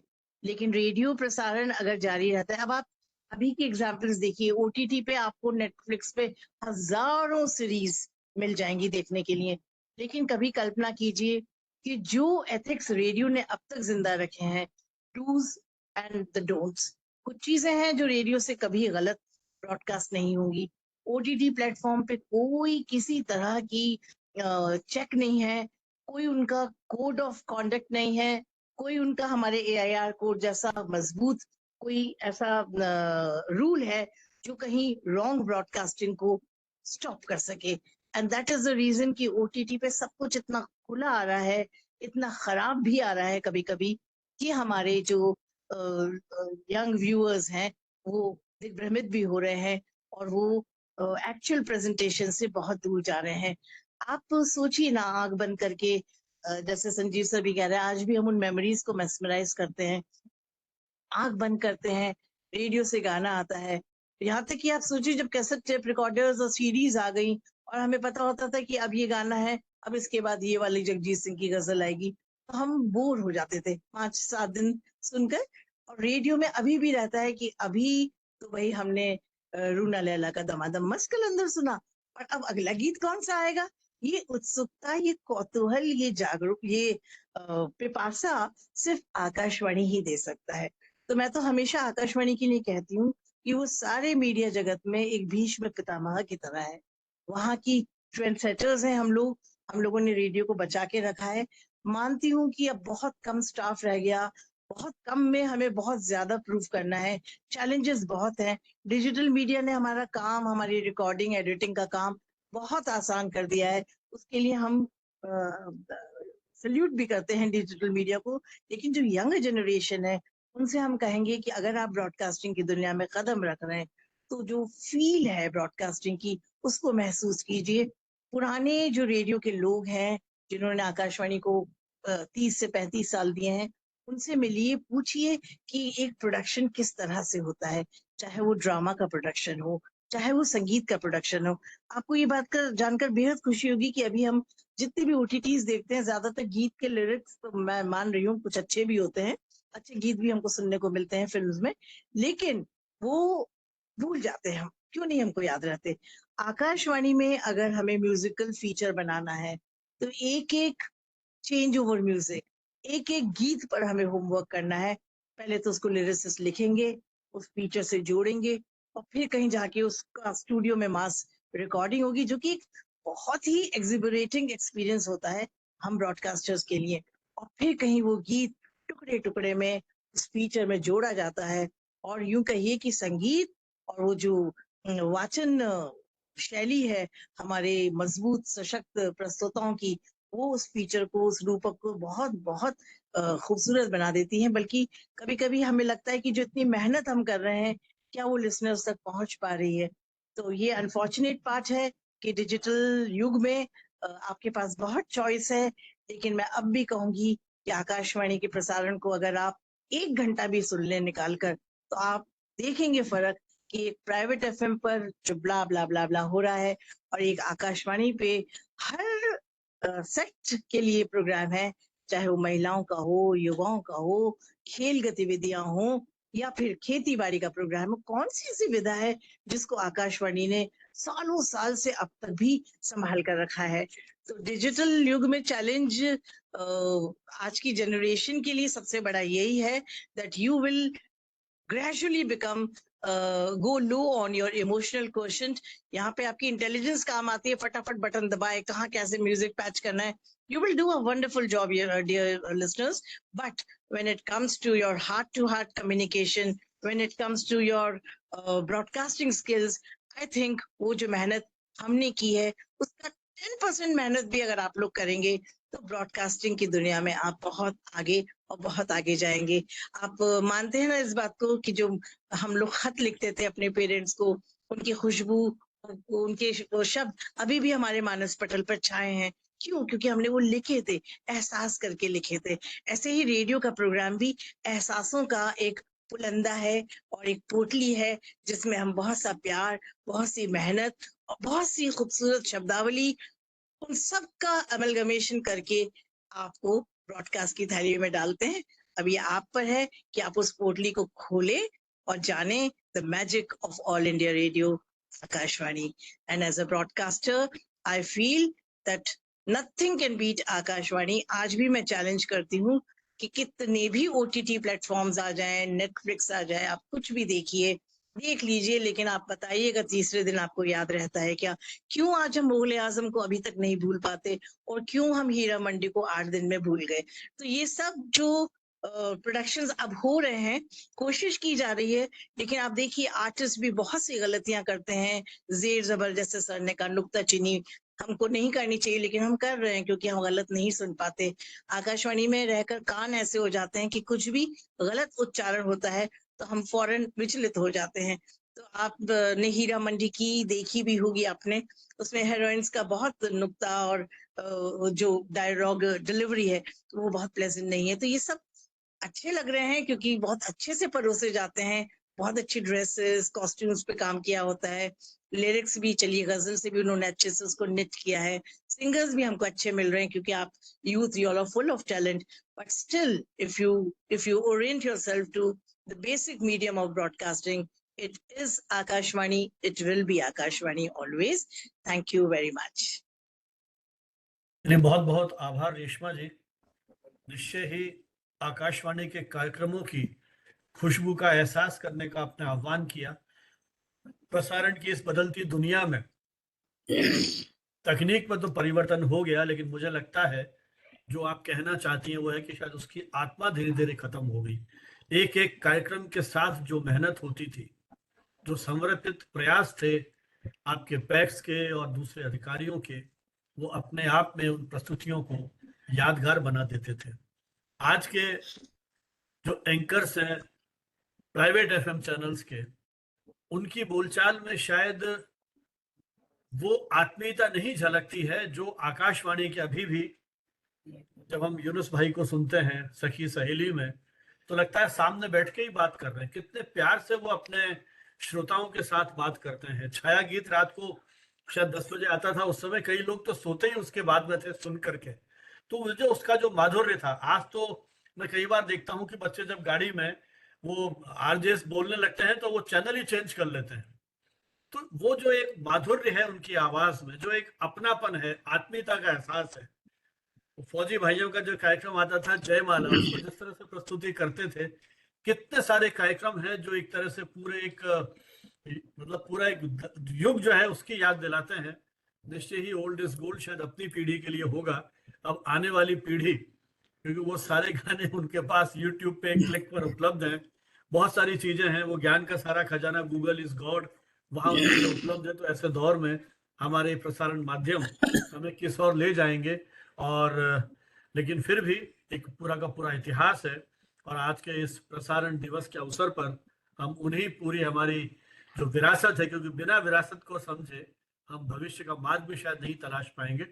चलिए अब मैं फिर आमंत्रित करता हूं ऐसे एक अनुभवी प्रसारक को, भाई योगेश कानवा, जो प्रसारक भी हैं, हेल्थ सर्विसेज से भी जुड़े रहे और अपने आप में एक संवेदनशील कवि और कहानीकार भी हैं। बहुत सारे विषयों में आपने एमए किया, पढ़ाई में आपका मन रमा रहा और निरंतर आप कुछ न कुछ करते रहे। एमए लोक प्रशासन में किया, ग्रामीण विकास में किया, फिर आपने पत्रकारिता में किया, पत्रकारिता में डिप्लोमा भी किया और बाद में मास्टर्स डिग्री भी किया। एमए हिंदी किया, एमए हिंदी व्यावसायिक लेखन में आपने किया, और डिप्लोमा इन जनरल नर्सिंग, और उस नर्सिंग में डिप्लोमा करने के बाद आप 6-7 वर्षों तक मेल नर्स के रूप में भी काम करते रहे, और उसके बाद फिर आकाशवाणी सेवाओं को आपने अपनाया। आपकी अनेक पुस्तकें प्रकाशित हुई हैं काव्य संग्रह और कहानी संग्रह के रूप में, जिसमें राजस्थानी कविता संग्रह रेख, भारत में निर्धनता उन्मूलन और आर्थिक नियोजन, भारत में निर्धनता, आर्थिक विकास एवं मीडिया, अब कौन जनक आए, ये आपका हिंदी कविता संग्रह, रेडियो किसान पत्रिका के संपादन एवं प्रकाशन के साथ भी आप जुड़े रहे।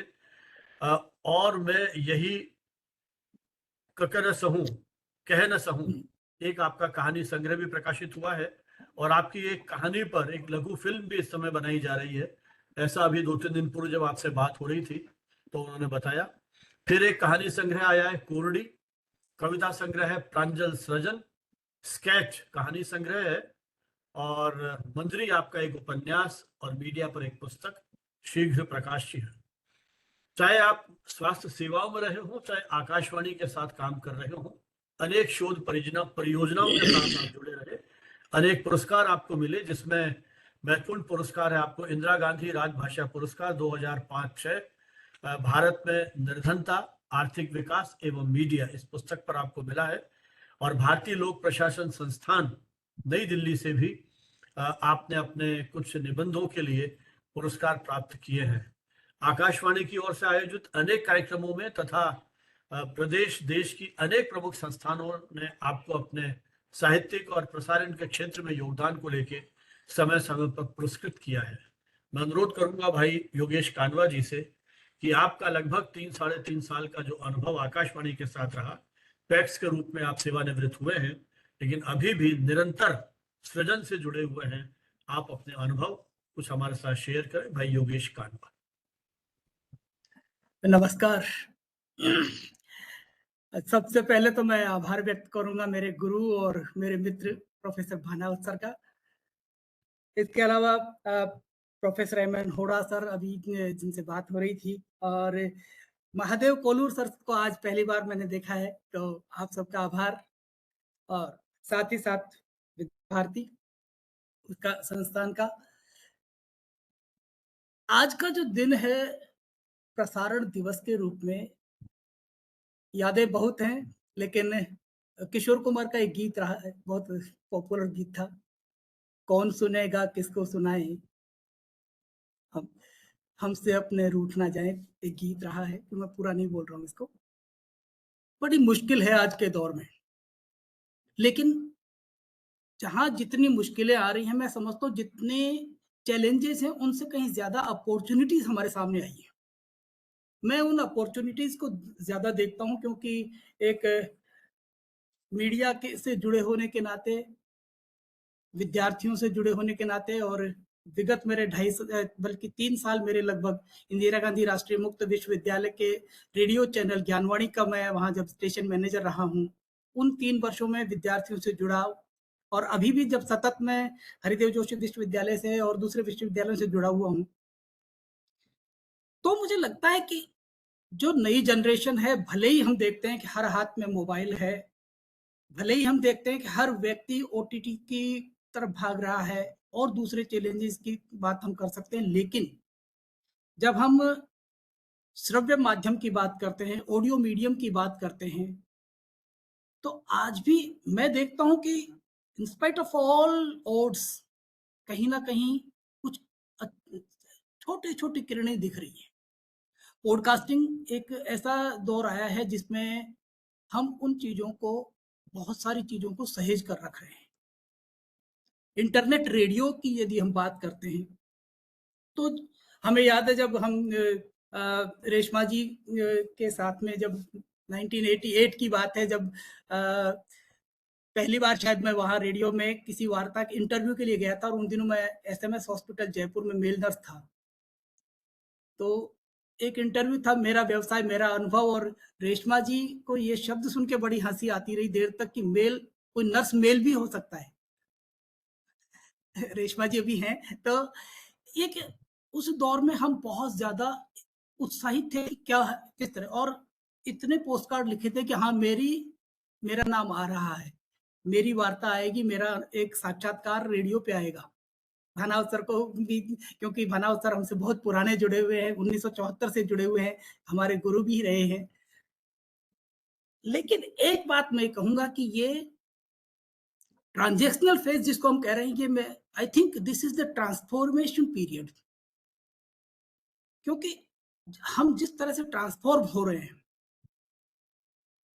जब हम समय सापेक्ष होके नहीं चलते हैं तो कहीं ना कहीं हमारे सामने काफी सारी मुश्किलात सामने आती हैं। उन मुश्किलात में हम थोड़ा सा ये सोचते हैं, कहीं नैराश्य आता है, कहीं ऐसे कुछ दृष्टिकोण हमारा बदलता है कि वो दौर अलग था, ये दौर अलग है।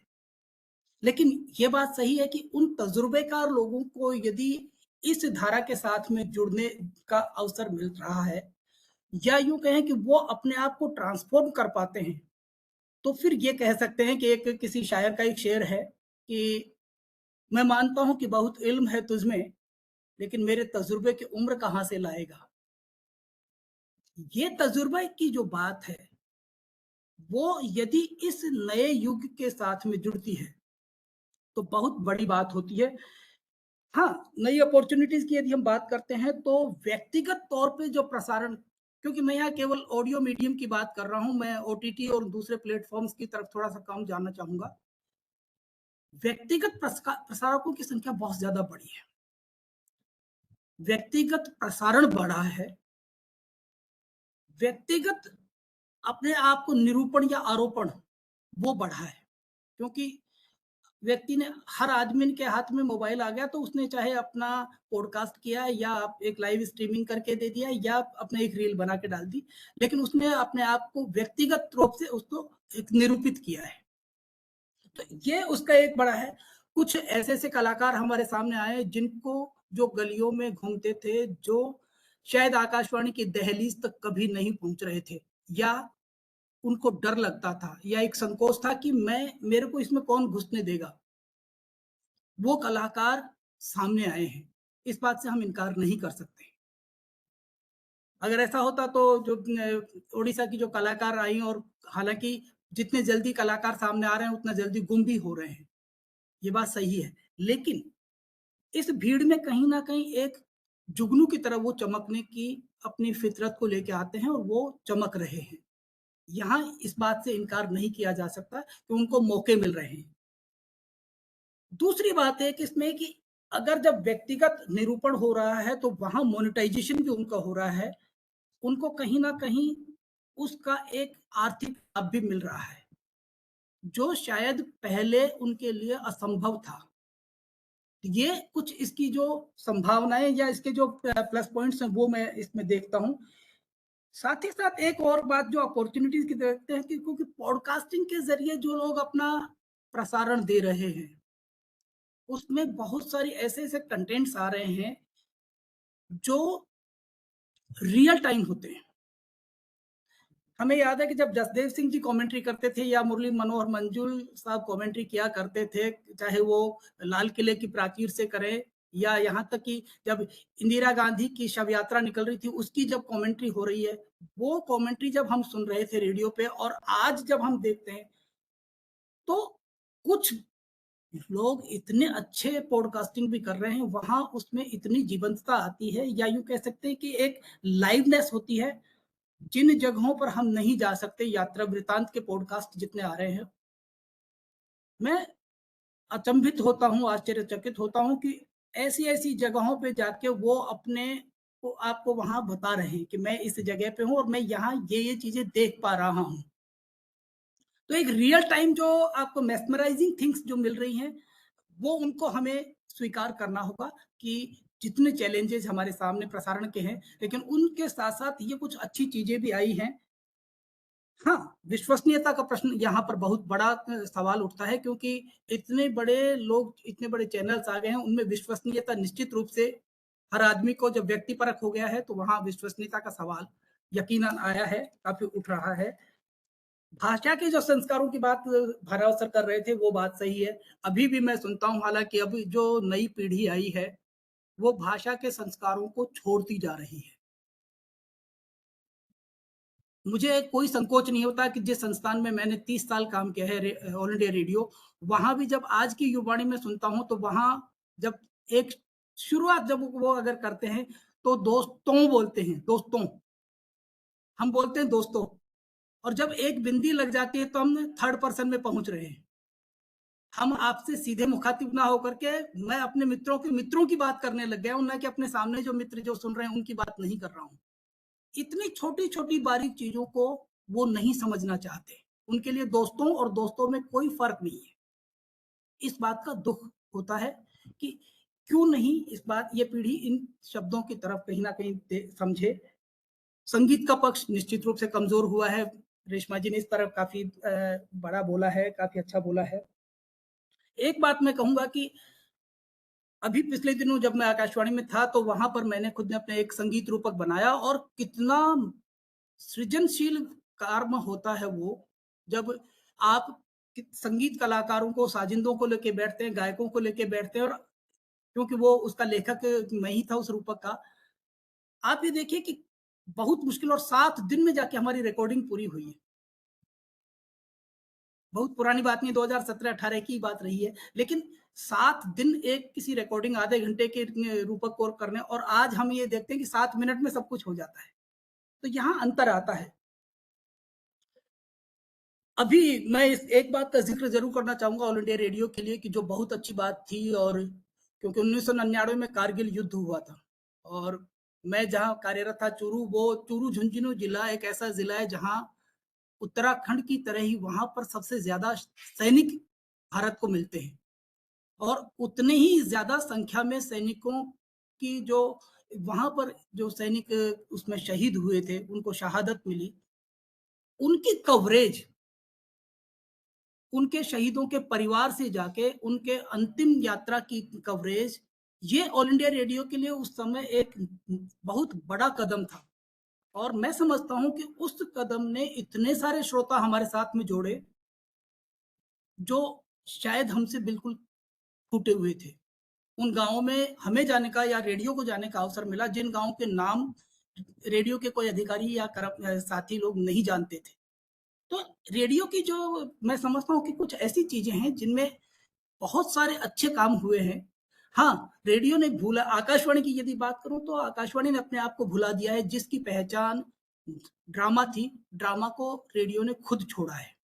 मैं किसी के ऊपर आक्षेप नहीं लगाऊँगा, क्योंकि हम श्रोताओं को आक्षेपित नहीं कर सकते, उनको आरोपित नहीं कर सकते हैं। हम कितने समर्पित थे काम करने के लिए, क्योंकि मैं भी उसी संस्थान से निकला हूँ। शायद कहीं न कहीं वो समर्पण, जो भानव साहब ने इशारा भी किया था कि कहीं न कहीं उनके अंदर एक ऐसी भावना आ गई थी, कौन सुनेगा, किसको सुनाएँ, या रेडियो कहीं पिछड़ तो गया नहीं गया है। वो भावना यकीनन थी। मैं इस बात से इनकार नहीं करता, क्योंकि उस संस्थान में काम कर रहा था। और लेकिन जब एफएमाइजेशन हुआ और उसके बाद में वापस एक दौर आया, तो यकीनन वापस एक पुनरुत्थान इसका रेडियो का हुआ। पर आज जो सबसे बड़ा संकट है, वो है, भले ही हमारे सामने कितने ही सब कुछ हो, लेकिन हमारे आज भी कहीं न कहीं वो संकट मौजूदा सबसे बड़ा है अस्तित्व का संकट, भाषा के अस्तित्व का संकट। इसमें कर्मचारियों की स्थिति का और उनके अस्तित्व का संकट बहुत बड़ा है, क्योंकि जब से प्रसार भारती बना है, प्रसार भारती के बनने के बाद में बहुत बड़ा एक अलग तरह का संकट वहाँ के जो कर्मचारी अधिकारी उनके सामने आया है। बहुत सारे लोग इसको कहने में संकोच करते हैं, लेकिन निश्चित रूप से एक, और वही सबसे बड़ा एक ड्रॉबैक रहा है जिसकी वजह से उनमें कहीं न कहीं ये स्किल डेवलपमेंट की बात है वो कहीं पीछे छूटती गई। गीत संगीत पक्ष, क्योंकि स्क्रीनिंग जो हुआ करती थी वो रेशमा जी ने बताया है, क्योंकि जो सबसे आखिर में बोलता है उसके सामने ये सबसे बड़ा चैलेंज होता है कि वो जो बोली गई है उन बातों को ना दोहराए और कुछ जो छूटी हुई उन बातों को जरूर बोले। एक पक्ष जरूर छूटा है, वो है डेवलपमेंट ब्रॉडकास्ट का, क्योंकि मुझे याद आता है कि 1986 में जब कोटा आकाशवाणी से डेवलपमेंट ब्रॉडकास्ट यूनिट का आगाज हुआ था, आरंभ हुआ था, वो अपने आप में बहुत महत्वपूर्ण था। आज के इस भागम भाग में आज के internet radio, satellite radio, podcasting और दूसरे जितने सैटेलाइट चैनल्स हैं, भले ही कितना ही आगे बढ़ जाएं, लेकिन उस डेवलपमेंट ब्रॉडकास्ट को सबने पीछे छोड़ दिया है। कुछ चैनल्स हैं जो अब उसका विजुअल्स दिखाने लगे हैं, कुछ चैनल्स उस पर बात करने लगे हैं, लेकिन असली भारत वो है, असली विकास वो है जहां भारत का विकास हुआ है। लेकिन हम उस चीज को छोड़ के केवल अपने मनोरंजन और उसकी तरफ भाग रहे हैं। जो त्रिआयामी हमारे उद्देश्य थे, सूचना, शिक्षा और मनोरंजन, उसमें एकमात्र रह गया है, वो है मनोरंजन, और वो भी किस स्तर का है वो मैं इस बारे में नहीं जाऊंगा। सूचना और शिक्षा कहीं ना कहीं पीछे छूट गई है। सूचना का जो सबसे जो पक्ष था विश्वसनीयता का, क्योंकि आकाशवाणी समाचार आज भी, तब भी और मैं समझता हूं भविष्य में भी विश्वसनीयता आकाशवाणी समाचारों की आगे भी रहेगी। भले ही जितने भी इस गलाकाट प्रतिस्पर्धा में जितने भी चैनल आ जाएं, वो कितनी बार हमेशा क्षमा याचना करते हैं, कई बार कहते हैं, लेकिन मुझे नहीं लगता कि आकाशवाणी ने एक बार के अलावा कभी अपने समाचारों के, क्योंकि एक मर्तबा ऐसा हुआ है जब जयप्रकाश नारायण के लिए सूचना आ गई थी, उसके अलावा कभी आज तक के आकाशवाणी के 100 वर्षों के इतिहास में ऐसा नहीं हुआ कि कभी किसी समाचार के लिए खेद उद्घोषणा हुई हो। ये बहुत बड़ी विश्वसनीयता का एक बहुत बड़ा क्रेडिबिलिटी आकाशवाणी के लिए है, जो क्रेडिबिलिटी आज के इसमें देखने को नहीं मिलती। ये एक बहुत बड़े कुछ चैलेंजेस हैं। मैं समझता हूँ समय की एक सीमाएं होती है, बहुत लंबा हमने खींच लिया है, इस पे घंटों बोल सकते हैं हम सब लोग, सारे ही बहुत इसमें है। लेकिन सबसे मैं एक बार पुनः आभार व्यक्त करूंगा भाना उत्सर का और आप सभी का, जो इतने धैर्य से हम सबको सुन रहे थे और इतनी जो कुछ महत्वपूर्ण बातें हैं इनको आप देख रहे थे। चलिए, बहुत बहुत बहुत धन्यवाद। बहुत बहुत आभार भाई योगेश जी। आपने उन चुनौतियों के बीच में संभावना की ओर इशारा किया, साथ ही विश्वसनीयता का संकट और भाषा का जिस तरह से समाप्त हो रही है या चुनौती मिली है, निश्चय ही वो एक चिंता की बात है। लेकिन नए बच्चों को अवसर मिल रहा है, वो भी अपनी कल्पना शक्ति से, अपनी कुछ प्रयोग धर्मिता से कुछ कर पा रहे हैं, वो अवसर भी उनको मिले हैं। मुझे लगता है कि जिसमें क्षमता होगी वो इसमें फिर टिक पाएंगे। चलिए, इसके पहले कि अपन इस सत्र को चर्चा के लिए खोले, मैं अनुरोध करूंगा एक बार फिर प्रियंका सिंह जी से कि वो हमारे आज के एक्सपर्ट्स को ई सर्टिफिकेट और ई मेमेंटो भेंट करें आज के इस यादगार शाम के लिए। Thank you so much sir, आपने फिर से मुझे मौका दिया कि हमारे जो भी प्रोमिनेंट स्पीकर्स हैं मैं उनको ये ई सर्टिफिकेट और ई मेमेंटो भेंट करूं।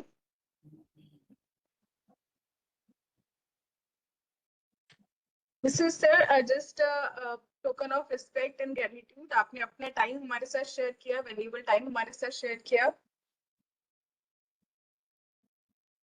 और अपनी नॉलेज हमारे साथ शेयर की, तो इसके लिए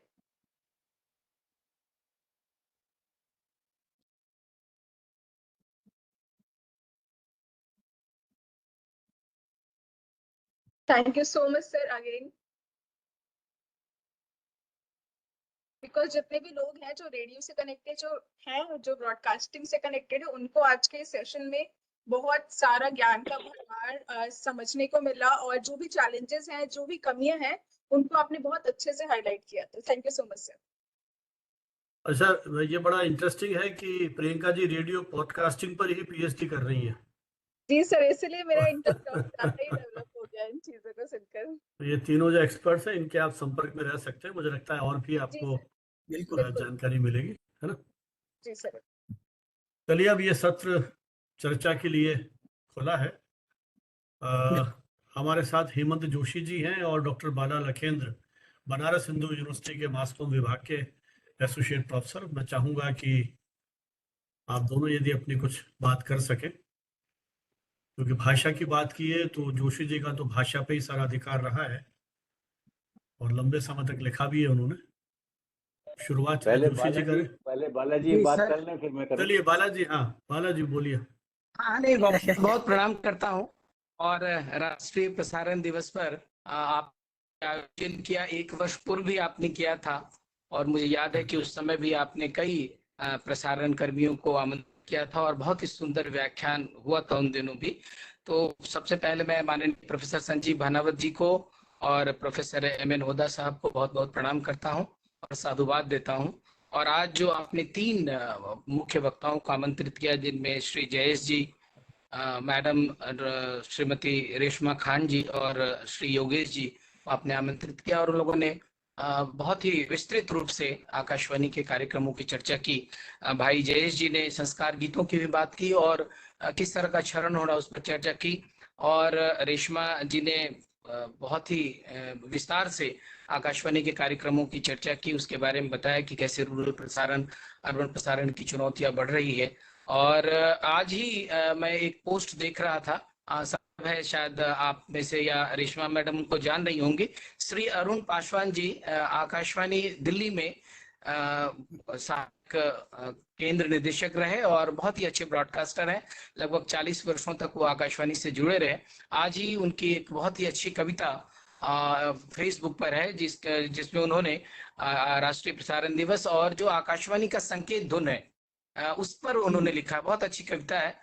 हम लोग उसको हम फॉरवर्ड कर देंगे आपको सर, उसको आप समूह में शेयर कर सकते हैं। जैसा कि मैडम रेशमा जी कह रही थी कि जो नाटक एक बहुत प्रमुख अंश हुआ करता था, दुर्भाग्य से अब मैं बताऊं कि मैं भी आकाशवाणी में मैंने प्रसारण अधिशासी के पद पर योगदान किया था 1994 में। बाद में मैं कार्यक्रम अधिशासी के रूप में प्रोन्नत हुआ और बहुत सारे कार्यक्रम हमने किए। जैसा कि वो बता रही थी कि नाटक एकांश हुआ करता था और लगभग आज देश के किसी भी केंद्र पर, एक आध केंद्र को यदि छोड़ दें तो वहां पर अब कोई नाटक एकांश नहीं है और हम पुराने नाटकों का ही प्रसारण कर रहे हैं। और दूसरा, उस समय वहां एक प्रहसन भी हुआ करता था, फीचर हुआ करता था। आज भी मुझे याद है कि विविध भारती मुंबई से अगर इसमा जी होंगी तो शायद उनको स्मरण होगा, याद होगा कि एक बहुत ही खूबसूरत नाटक, बहुत ही सुंदर नाटक, अब शब्द उसके लिए नहीं है मेरे पास, कोई विशेषण मैं नहीं ढूंढ पा रहा हूँ। उस नाटक का नाम था 1.5 कमरे। उसके कई बार प्रसारण हुए, राष्ट्रीय स्तर पर लोगों ने उसको कहा कि आप इसे प्रसारित करिए। आज भी आर्काइव में होगा और आप सब वो सुने। तो वो 1.5 घंटे 2 एपिसोड में बना हुआ नाटक था और वो 45 मिनट का जो में हमारा होता है राष्ट्रीय संगीत का कार्यक्रम, उस तरह से राष्ट्रीय नाटक का प्रसारण होता था और उसमें दो एपिसोड में हुए थे। तो निश्चित रूप से आज नाटकों का अभाव हो गया। उसका एकमात्र कारण ये है कि अधिकांश आकाशवाणी के केंद्रों पर नाटक एकांश नहीं है और उस पर ध्यान नहीं दिया जा रहा है।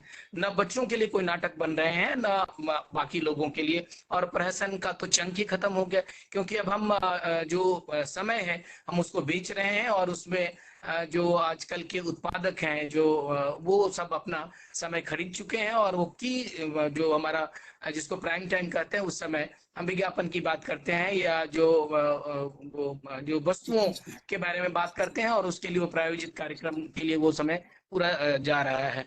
और भी कई बातें हैं, जैसे उन्होंने कहा कि 2 मिनट मैगी का जादू। निश्चित रूप से जब हम लोग काम करते थे कंसोल पर, वो बड़ा कंसोल होता था, लेकिन उस समय की जो एडिटिंग होती थी वो आज के इस डिजिटल युग कहीं कहीं बेहतर हुआ करता था। मैं सर एक बात बहुत ही प्रमुखता के साथ कहूंगा माननीय प्रोफेसर संजीव भानावत सर से, अगर आप कई और फोरम पर अगर इस बात को आप उठा पाए, तो पहले हमारे देश में ऑडियंस रिसर्च यूनिट हुआ करता था।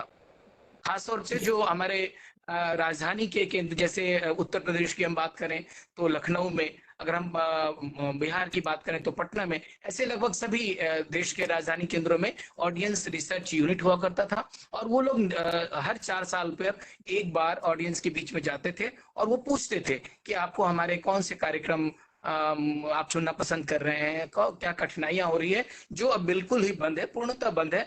बल्कि हमको लग रहा है कि भारत सरकार के जो हमारे अधिकारी हैं शायद अभी जो वर्तमान, उनको इस बात का ज्ञान भी नहीं है, क्योंकि जब आप सीईओ आईएएस लोगों को बनाएंगे, चीफ एग्जीक्यूटिव ऑफिसर और महानिदेशक भी पहले जो होते थे वो बिल्कुल ग्राउंड लेवल से जाते थे, कार्यक्रम अधिशासी प्रोन्नत होते थे, फिर वो सहायक के निदेशक और फिर वो जाके डीजी बनते थे। लेकिन बाद के दिनों में जो हमारे भारतीय प्रशासनिक सेवा के अधिकारी आने लगे, मैं उनका अपमान नहीं कर रहा हूं सर, लेकिन उनमें वो प्रसारण के प्रति जो एक चेतना होनी चाहिए, चेष्टा होनी चाहिए, ज्ञान की आवश्यकता है, वो बिल्कुल नहीं है। और यही कारण है कि आकाशवाणी आज इस अवस्था में है। दूसरा सर, एक हमारे यहाँ कंसर्ट्स हुआ करते थे, आपको भी याद होगा सर, आप जयपुर में रहे हैं, आकाशवाणी से जुड़े हुए, और बाकी हमारे कई ऐसे मित्र हैं। और वो कंसर्ट्स ग्रामीण क्षेत्रों में हुआ करता था। हम पूरे आकाशवाणी की टीम को गांव में ले जाते थे और वहां देश भर के जाने माने, यदि लोकगीत का कंसर्ट है तो देश भर से अच्छे अच्छे जो लोकगीतकार तो लोक संगीत हैं वो उन्हें बुलाए जाते थे उस कंसर्ट्स में। और लोगों को लगता था, गाँव के लोगों को, कि आकाशवाणी को हम डायरेक्ट सुन पा रहे हैं, देख पा रहे हैं, हम ऐसे लोगों को देख पा रहे हैं जो आकाशवाणी में उनकी आवाज हम सुन पाते थे और वो डायरेक्ट कनेक्ट करते थे। आज उसकी बहुत ही कमी हो गई, गंभीर, हम कह सकते गंभीर कमी है उस बात की। और दूसरा, मैं अभी यहाँ काशी हिंदू विश्वविद्यालय में जब मैं टीआरए पढ़ा रहा हूँ, टेलीविजन रेडियो फिल्म, मैं चूंकि रेडियो का स्पेशलाइजेशन है मेरा, तो मैं देखता हूँ कि युवाओं में मुश्किल से सर 1 से 2% युवाओं में आकाशवाणी को सुनने की इच्छा होती है। क्योंकि निश्चित रूप से वो हम कह सकते हैं कि चूंकि वो बहुत इंस्टेंट रिजल्ट पाना चाहते हैं, लेकिन आज भी आकाशवाणी समाचार, अभी हाल में इसे पुरस्कार भी मिला है आकाशवाणी को, दूरदर्शन को, उनके समाचार के लिए। और कहा जाता है कि इसका जो समाचार है पूरे दुनिया भर में विश्वसनीयता की जो कसौटी है उस पर हम बहुत खरे उतरे हैं। तो कुछ चुनौतियां हैं सर, इसके लिए भारत सरकार को, और रिक्रूटमेंट पूरी तरह से बंद है। पिछले प्रसार भारती के बाद 15-20 वर्षों से नियुक्तियां हुई नहीं है, और अगर हुई भी है तो जो कैपेबल लोग हैं उनकी नियुक्ति नहीं हुई है। तो मुझे लगता है कि सर, अगर आप किसी प्लेटफॉर्म पर इन बातों को उठाएं और जो हमारे माननीय प्रसारण मंत्री हैं या फिर उससे जो जुड़े अधिकारी हैं उन तक ये बात पहुंचे कि कम से कम ऑडियंस, जो हमारा ऑडियंस रिसर्च यूनिट है वो आरंभ हो और उस पर कुछ चर्चा हो कि हम कैसे कार्यक्रम प्रसारित कर रहे हैं और किन कार्यक्रमों की आवश्यकता है। हाँ, निश्चित रूप से जो कृषि एकांश है आज देश के केंद्रों पर काम कर रहा है। अभी मैं पिछले दिनों पुणे में था, बेंगलोर में था, तो मैं वहां गया था और वहां लगा कि काफी भी हो रहा है, लोग रेडियो सुन रहे हैं, लेकिन शहरी क्षेत्रों में रेडियो का सुनना बहुत कम हुआ है और युवाओं में तो बिल्कुल ही कम हो गया है। ये हमारे लिए गंभीर चुनौती है, इस पर हमें चिंतन करने की आवश्यकता है। और हम निवेदन करेंगे माननीय प्रोफेसर संजीव भानावत सर से कि सर आगे आप कोई अगर राष्ट्रीय संगोष्ठी रख पाए आकाशवाणी के बड़े अधिकारियों के साथ, तो इस पर हम लोग कुछ अच्छा काम कर पाएंगे।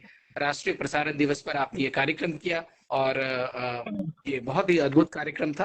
आपको बहुत बहुत प्रणाम करता हूँ सर और बहुत बहुत बधाई देता हूँ। बहुत बहुत धन्यवाद सर। आभार बालाजी, आपने बहुत ही मूल प्रश्न उठाए हैं और ये बात सही है कि ना रिक्रूटमेंट है ना प्रमोशन है।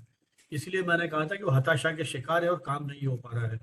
और जो आपने नाटकों की बात कही, मुझे पता नहीं अब है कि नहीं है, बाकी तो उस समय का दौर था जब नाटकों के अखिल भारतीय कार्यक्रम आते थे, वार्ताओं के अखिल भारतीय कार्यक्रम आते थे और आकाशवाणी के स्टूडियो में आमंत्रित श्रोताओं के सामने ये सारी मतलब रिकॉर्डिंग्स होती थी। तो अपने आप में वो कार्यक्रम बड़े अद्भुत हुआ करते थे।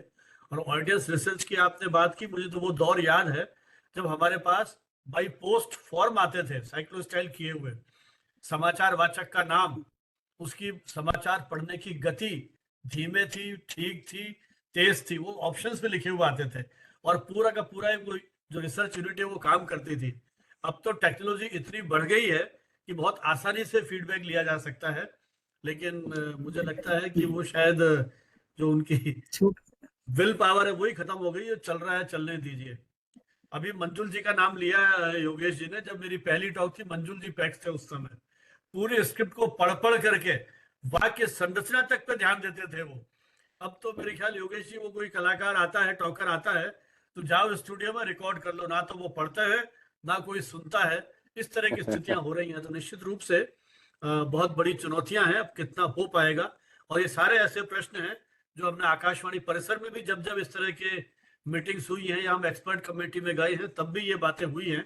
और उम्मीद करते हैं कि जो नीति निर्माता हैं, है ना, जिनके हाथ में ये सब चीजें हैं, वो शायद कुछ कर पाएंगे।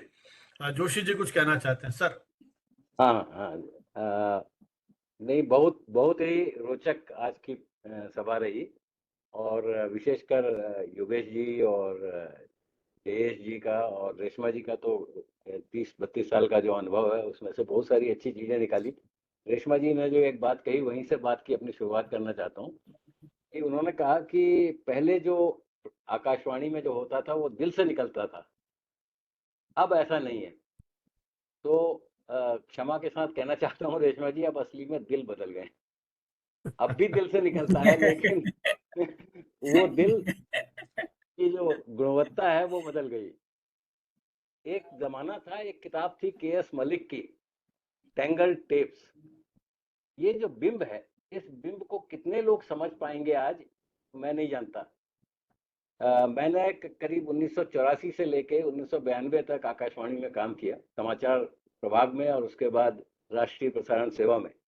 तो राष्ट्रीय प्रसारण सेवा में मैं एक कार्यक्रम करता था इस सप्ताह, और ये जो टैंगल टेप की जो घटना है ये मेरे साथ हुई।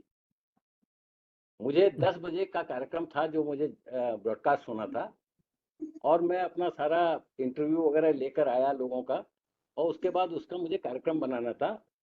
और अक्सर मैं अपने आप ही बनाता था, पर उस दिन एक असिस्टेंट मिल गई थी, प्रोग्राम असिस्टेंट। तो उन्होंने कहा स्टेशन डायरेक्टर ने कि आप इनकी मदद ले लीजिए। तो उसको भी रोजगार चाहिए था, मैंने कहा आइए। वो उसने कार्यक्रम करते करते बीच में टेप बंद करना भूल गई और सारा टेप जो है वो पूरा स्टूडियो में फैल गया। और मेरी तो जान सूख गई कि अब ये कैसे इसके बाद कार्यक्रम बनेगा। लेकिन किसी तरह से उसको कार्यक्रम को हमने बना के 10 बजे ब्रॉडकास्ट करवाया। तो एक वो जमाना था और आज का जमाना है। आज बहुत चीजें की सुविधा हो गई है। आज कभी भी ऐसी दुर्घटना किसी के साथ नहीं होगी, क्योंकि जो एडिटिंग थी वो नॉन लीनियर से लीनियर हो गई है, मतलब डिजिटल हो गई। तो दो तरह के परिवर्तन मैं देखता हूँ टेक्नोलॉजी के संदर्भ में। एक तो है जो स्टूडियो का इक्विपमेंट है, माइक्स हैं, दूसरी चीजें हैं, और जो रिकॉर्डिंग का सिस्टम है, डिजिटल रिकॉर्डिंग का सिस्टम, वो पूरा एक परिवर्तन है जिसने रेडियो को बहुत आगे ले गया है, बहुत आगे ले गया है। दूसरा जो हिस्सा है वो है कि हम रेडियो वेव के जमाने से मीडियम वेव, शॉर्ट वेव और उसके बाद एफएम, और अब एफएम भी जो है वो रेडियो वेव नहीं है, अब तो सब डिजिटल वेव है। पूरा का पूरा जो प्रसारण है वो डिजिटलाइज हो जाता है, उसके बाद उसको ट्रांसमिट किया जाता है, बाद में जाके फिर वो रिकन्वर्ट होता है एफएम में या मीडियम वेव में या किसी जिस वेव में आप चाहते हैं उसको। तो जो क्वालिटी ऑफ साउंड थी उस जमाने में, वो और आज जो क्वालिटी ऑफ साउंड है उसमें बड़ा परिवर्तन है। इसके बाद भी हम ये देख रहे हैं कि जो प्रसारण करता है उनकी गुणवत्ता के ऊपर हमारा ध्यान नहीं है। भाषा तो प्रश्न है, उसको तो आप जानते हैं कि मेरा भी एक बहुत जिगरी प्रश्न रहा है। लेकिन भाषा को अगर मैं आज छोड़ भी दूं, क्योंकि रेशमा जी ने और बाकी लोगों ने भी, जयेश जी ने भी बहुत कहा और सही कहा कि जो ओटीटी प्लेटफॉर्म वगैरह की तो बात ही मत कीजिए। अगर आप एफएम की ही, रेडियो मिर्ची और दूसरे प्रसारण और यहाँ तक कि आकाशवाणी का भी जो एफएम है उसकी भी भाषा सुन लीजिए, तो वो भाषा उस भाषा के साथ के तालमेल नहीं खाती जो आकाशवाणी के समाचारों की भाषा होती है आज भी। तो आज भी आकाशवाणी की भाषा अलग है और ये अलग है। लेकिन इन सब के बाद भी अभी जो एक नए फॉर्म्स जो आए, पॉडकास्टिंग है, डिजिटल रेडियो है, ये आए हैं। और इसके बाद मैं आपको एक चाहता था कि एक चीज थोड़ी सी सुनवाऊं, क्योंकि कई बार क्या होता है कि हम लोग अपनी आवाज के उसमें इतने ज्यादा मस्त हो जाते हैं कि सोचते हैं कि कहीं से कुछ सीखा नहीं जा सकता। एक मैं केवल आपको बता रहा हूँ, एक पॉडकास्ट मैं सुनता हूँ कभी कभी, हालांकि ये हिंदी में और अंग्रेजी में नहीं है, ये फ्रेंच में है। एक रेडियो है फ्रांस का जिसका नाम है स्यूड रेडियो, साउथ का रेडियो है ना, और वहां से जो प्रसारण होते हैं उसकी एक थोड़ी देर के लिए एक झलक सुनिए आप। अब मैं चाहता था कि इसको मैं पहले से अगर तय कर लेता तो आपको पहले से जोड़ लेता वहां पर, क्योंकि वैसा नहीं हो पाया तो मैं अपने दूसरे मोबाइल से आपको सुना रहा हूँ इसको, है ना। तो ये जरा सुनिए आप, और इसका मैं थोड़ा सा रूप भी आपको दिखाऊंगा। Détective reviendra sur l'histoire d'un jeune de 15 ans qui a traumatisé un petit village des Vosges. Et avant cela, on mène la vie de palace. Rien à voir avec l'un des plus beaux restaurants de France qui se trouve sur la Côte d'Azur, et c'est avec vous, Laurie Leclerc. Et oui, un cadre exceptionnel pour une cuisine qui fait tout autant avec Julien Rougetot, chef de la réserve de Beaulieu. C'est donc à Beaulieu-sur-Mer. Bonjour. Okay, तो ये तो केवल इतना मैं थोड़ा सा सुना रहा था। ये वहाँ की जो ये रेडियो है, ये समुद्र की मछलियों के ऊपर ये कार्यक्रम है। तो राजनीति से लेकर सामाजिक सांस्कृतिक चीजों से लेके वो बायोलॉजी और दूसरी चीजों के ऊपर भी बड़े अच्छे इनके होते हैं। तो दो तरह की चीजें यहाँ पर मुझे दिखाई देती हैं। एक तो है कि इंस्टीट्यूशनल रेडियो, जैसे ये शुद्ध रेडियो है, ये इंस्टीट्यूशनल है, इसलिए इसके अंदर प्रोफेशनलिज्म ज्यादा है। और दूसरा है जो अब ये पॉडकास्टिंग वगैरह की वजह से, जिसकी चर्चा उन्होंने भी की थी, योगेश जी ने भी, कि बहुत सारे ब्रॉडकास्टर्स, इंडिविजुअल ब्रॉडकास्टर्स जो है वो अब आ गए हैं और वो भी अपना पॉडकास्टिंग करते हैं। तो दोनों में बहुत फर्क है, क्योंकि जब इंस्टीट्यूशन कोई ब्रॉडकास्टिंग कराती है, आप इसके अंदर, अब आपको नहीं समझ में आया होगा, लेकिन इसके अंदर जो भाषा का उतार चढ़ाव, केवल उच्चारण की बात नहीं है, भाषा को कैसे संचालित करना है। और आधे आधे घंटे के कार्यक्रम है, आदमी सुनेगा ही नहीं, लेकिन इसलिए भी सुनता है क्योंकि उनकी जो भाषा है उसके अंदर उत्तान तान सब चीजों को ध्यान में रख के जिस तरह से भाषा बोली जाती है उसको बोला गया है। ये जो चीज है, ये हमारे जो ब्रॉडकास्टर्स हैं, इंडिविजुअल ब्रॉडकास्टर्स, इनको कहीं प्रशिक्षण देने की जरूरत है कि अगर आप रेडियो ब्रॉडकास्ट करना चाहते हैं, भविष्य के लिए आप अपना खुद एक पॉडकास्ट ऐसा बनाना चाहते हैं जो कि पैसा कमाए, तो आपको इन सब चीजों का ध्यान रखना पड़ेगा। दूसरा ये है कि अगर जहां तक संभव हो, आप भले ही इंडिविजुअल हैं, देखिए सबसे रेडियो की जो ताकत थी हमारे यहाँ की, वो रेडियो की ताकत केवल इसलिए थी कि वो एक संगठन है ना। उस संगठन के अंदर प्रशिक्षण से लोग जाते थे। जब मैं समाचार वाचन करने गया तो उसके पहले मेरा प्रशिक्षण बाकायदा हुआ, तो उसके बिना आपको माइक के सामने नहीं जाने दिया जाता था। तो वो संगठन हमेशा ऐसा करते हैं। लेकिन जो इंडिविजुअल अगर ब्रॉडकास्टर है तो वो फिर वो कुछ भी ज्ञान दे, कैसे भी दे, कुछ भी बोले, वो सब चलेगा। तो ये जो कुछ विषय हैं, ये मैं जोड़ना चाहता था। मुझे लगता है कि बाकी इसको अगर नहीं भी जोड़ते तो भी बात पूरा संपन्न बहुत अच्छी तरह से हुई थी। तो मैं इतना ही कहना चाहता हूँ। धन्यवाद। चलिए सर, बहुत बहुत धन्यवाद। आपने एक उदाहरण के माध्यम से पॉडकास्टिंग की इम्पोर्टेंस और अप्रत्यक्ष रूप से भविष्य की संभावनाओं को इशारा किया। और ये पीड़ा तो मेरे ख्याल सभी की है कि प्रशिक्षण का नितांत अभाव है। इंस्टीट्यूशंस में अब धीरे धीरे ये चीजें आ रही है, तो मुझे लगता है कि शायद आने वाली पीढ़ी जो है वो प्रशिक्षण की दिशा में कुछ आगे बढ़ सकती है। बहुत बहुत धन्यवाद आपके इस अपने अनुभव का हमारे साथ शेयर करने के लिए, साझा करने के लिए। कोई और मित्र कुछ कहना चाहें? जयेश जी, आप कुछ टिप्पणी? हाँ महादेव जी, आप कहना चाहेंगे कुछ? हाँ महादेव जी, आपका माइक बंद है।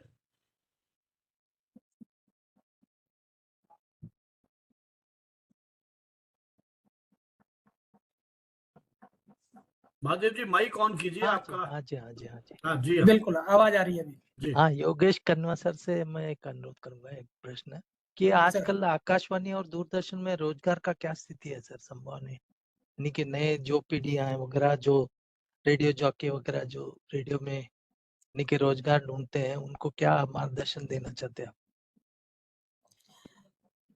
देखिए, रोजगार की जहां बात करते हैं, यदि आकाशवाणी और दूरदर्शन में रोजगार दो तरह के, क्योंकि एक तो जिनको हम कहते हैं कि कैजुअल स्टाफ जी या कैजुअल आर्टिस्ट, जी अभी दुर्भाग्यपूर्ण परिस्थिति यह है कि जब से प्रसार भारती लागू हुई देश में, उसके बाद में ये अभी इतने डॉक्टर बाला लाखेंद्र भी बता रहे थे और प्रोफेसर हेमंत जोशी जी भी बता रहे थे कि प्रशिक्षण की बात तो बाद में आती, रिक्रूटमेंट ही नहीं है।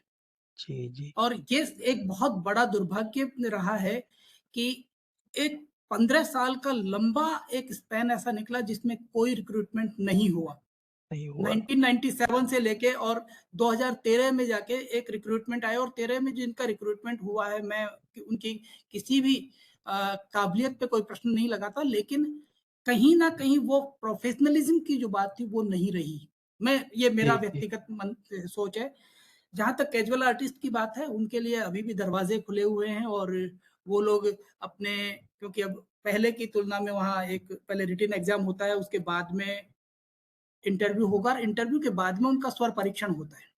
जी 3 फेजेज हो गए। पहले एक केवल स्वर परीक्षण हुआ करता था, और मैं जी। समझता हूँ उसमें चयन की प्रक्रिया कहीं ज्यादा मुझे अच्छी लगती थी, जितना अब ज्यादा आ रही है।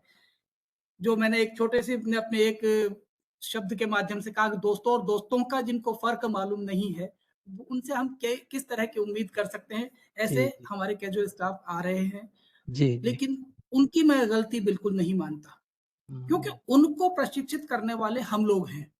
जी और जब हम इतने समर्पित नहीं हैं, जब मैं वहाँ रिकॉर्ड कर रहा हूँ और मेरे में इतना समर्पण नहीं है कि मैं ये देखूं कि मेरा जो टॉकर है, मेरा वार्ताकार है, वो कैसी स्क्रिप्ट लेके आया, मैं सीधा, सर ने भी, भराव सर ने बोला कि सीधा स्टूडियो में लेके जाते हैं, तो आज वो कहीं ना कहीं जो एक हमारे अंदर समर्पण का भाव जो था, जो रेशमा जी करेंगे दिल से, वो जी दिल कहीं खो गया है, दिल कहीं पीछे छूट गया है।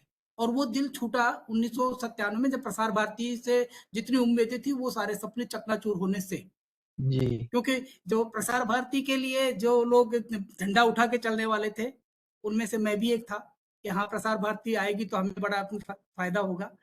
वो जब आपकी उम्मीदें टूटती हैं ना, तो उसके बाद में मैं समझता हूँ कि इस तरह की स्थितियां आती हैं, और वो स्थितियां कमोवेश, चाहे वो प्रोग्राम स्टाफ हो, चाहे वो इंजीनियरिंग स्टाफ हो, क्योंकि ऐसा नहीं है कि प्रोग्रामर्स में ही ये एक इस तरह के भाव आए हैं।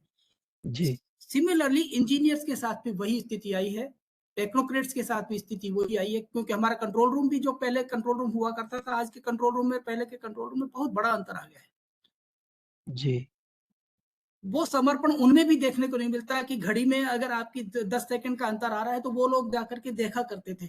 आज जी 2 सेकंड नहीं, 2 मिनट का अंतर आता तो सब चलता है। तो ये जब स्थितियां आई हैं, तो रोजगार की स्थितियों में तो आप समझ सकते हैं कि रिक्रूटमेंट नहीं होगा तो रोजगार तो बहुत, परिस्थितियां बड़ी विकट हैं। धन्यवाद। जी। हम तो उस सर समय अभी तो बिना महादेव जी, अभी तो एक बहुत बड़ी समस्या और आ गई है। जी पहले तो बताइए। बेचारे जो कैजुअल आते थे, जी तो 10 दिन आकाशवाणी में काम करते थे, 10 दिन दूरदर्शन में कर लेते थे। जी अब तो इन्होंने उस तरह का कर दिया है, कोई ऐप बना लिया है, यदि आप हाँ आकाशवाणी में बिल्कुल। चलेंगे तो दूरदर्शन में एंट्री नहीं है आपको, चाहे एन एक्सपर्ट के रूप में भी, प्रोग्रामर जी के रूप जी में भी। और वो उनकी अच्छा संख्या लिमिट कर दी है। मेरे ख्याल योगेश 10 मैक्सिमम हो गया शायद अब तो। देखिए 6 ड्यूटी पहले भी थी, 6 ड्यूटी 6 हो कैजुअल्स गया के लिए सर। वो अभी भी है, लेकिन अब ये है कि दोनों जगह मिला के 6 होती हैं हाँ, टोटल। दोनों पहले मिला दोनों करके जगह 6 हाँ, कर लेते थे। 6 ड्यूटी 6 हो से गई 12 यस ड्यूटी सर। हो जाती थी उनके, अब केवल 6 हो गई, तो और ज्यादा उनको कंट्रोल कर लिया उन्होंने। तो ये तो मुझे लगता है चैलेंजेस हैं। फिर भी सर, हम नरेश जी, आप एक कुछ कहना एक चाहें, बात नहीं मैं तो फिर जोड़ दूं। समाप्त करते हैं। आकाशवाणी यानी कि बिना का गीत माला का ज्यादा हाँ, हमें अमीन सानी जी सयानी का का जो आवाज नाम था वो बहुत बड़ी उस बात थी। समय से बहुत रोशन। बुधवार दिन हम बैठे बढ़िया था। सर जी, एक आखिरी बात मैं जोड़ दूं आपको, जी क्योंकि ये विश्व प्रसारण दिवस है। और इसमें ऐसा है कि जो जो जो कंटेंट है, जो विषय है, जो पे बात करनी है, वो तो कहीं छूट गया है।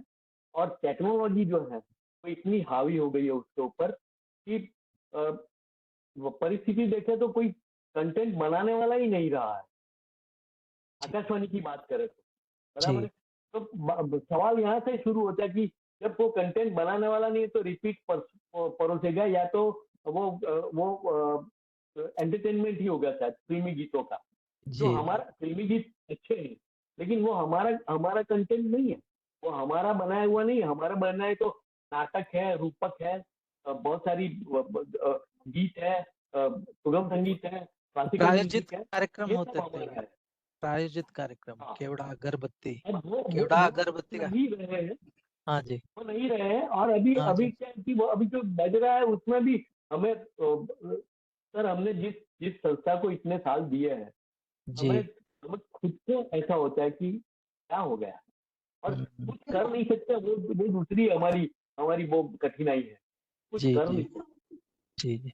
धन्यवाद सर, थैंक यू। धन्यवाद। हाँ धन्यवाद। रेशमा जी, आप कुछ कहना चाहेंगे? आपका माइक माइक बंद है। हम सबका दर्द एक ही है, श्रिंकिंग प्रोग्रामर्स, श्रिंकिंग स्टाफ और नई भर्तियां नहीं होना, जिससे कि नई ऊर्जा का नहीं आना। हम सब retired, on the verge of retirement, retired हैं। कब तक कितना करेंगे, और वो भी इतने लिमिटेड साधन में। In that case we thank this digitization, जिसकी वजह से हमारा काम थोड़ा आसान हुआ। एक आदमी वार्ता रिकॉर्ड करके अपनी ओपनिंग क्लोजिंग लगा के एक पेक्स अपने एक प्रोग्राम को अंजाम दे पाता है। तो वो जो दौर था कि drama unit means at least 4 to 5 people in the unit, music section means at least 10 to 12 people in the unit, वो सब गुजरा जमाना हुआ। और एक गाने की पंक्तियां याद आ रही हैं, जाने कहाँ गए वो दिन, कहते थे जो रेडियो की याद है। तो हमारा तो अभी भी हम ये कहेंगे, ये रेडियो है मेरी जान। लेकिन अब बहुत अफसोस होता है, बिल्कुल वो सही कह रहे थे पांड्या जी, कि हम अपने सामने अपनी नर्व्स को वीक होते देख रहे हैं, अपने प्रसारण के इतने इतने बड़े मजबूत तंत्र को विघटित होते देख रहे हैं। तो ये बहुत चिंता का विषय है। कंटेंट नहीं है, डिजिटल मीडिया क्या करेगा? Content is very important. तो जो कंटेंट राइटर्स हैं, जो विजन रखते थे ब्रॉडकास्टिंग का, नया एनर्जी लिया नहीं गया। जो आने वाले बच्चे, उन्होंने ना सीखने का कोशिश नहीं किया। तो निश्चित रूप से रेडियो ब्रॉडकास्टिंग और खासकर आकाशवाणी एक टाइटैनिक जहाज की तरह है। बस डर है कि ये डूब ना जाए। चलिए, हमारी शुभकामनाओं के साथ कि ऐसा नहीं होगा और एक अच्छा भविष्य आएगा। एक ट्रांजिशनल फेज है, तकनीक ने सब प्रभावित किया है, तो उम्मीद करते हैं अच्छे भविष्य की और युवाओं के लिए भी। अब मैं अनुरोध करूंगा एक बार पुनः प्रियंका सिंह जी से वोट ऑफ थैंक्स के लिए। Thank you so much sir. बनावत सर मैं कुछ कहना चाहता हूँ। जी। हमारी आवाज जा रही है सर? समय तो ज्यादा हो गया है, मैं क्षमा चाहूंगा, मगर वोट ऑफ थैंक्स के बाद कुछ कहने को नहीं रह जाएगा। पहले तो सर बनावत सर, आपको मैं बहुत बहुत धन्यवाद, कोटि कोटि धन्यवाद दूंगा कि आपने मुझे अपने साथ जोड़े हुए हैं। सालों से ही आपने जोड़ रखा है, और योगेश कानवा सर से भी मैं जुड़ा हुआ हूँ। सर आपने सही कहा, मैंने आपको कई बार अपनी बातें भी साझा की सर, कि मैं मास कम्युनिकेशन करने के बाद मैं जॉब की तलाश में बहुत बार भटका हूँ। तो आपने सही बताया, आकाशवाणी के कार्यालय में मैं कई बार गया बिहार में, कि मुझे यहाँ कुछ कैजुअल पर भी मुझे रख लिया जाए, मुझे देखा जाए कि कम से कम मैं क्या कर सकता हूँ आकाशवाणी के लिए। और मेरा आकाशवाणी से इसलिए रेशमा मैम लगाव है कि क्योंकि मैं प्रत्येक दिन आकाशवाणी की हेडलाइंस को, मैं न्यूज को सुनता हूँ, सुबह दोपहर शाम। एक कैप्सूल मेरा बन गया है, दवाई की तरह। ये सुबह दोपहर शाम का जो बुलेटिन आती है, मैं उस पर ध्यान देता हूँ, सुनता हूँ।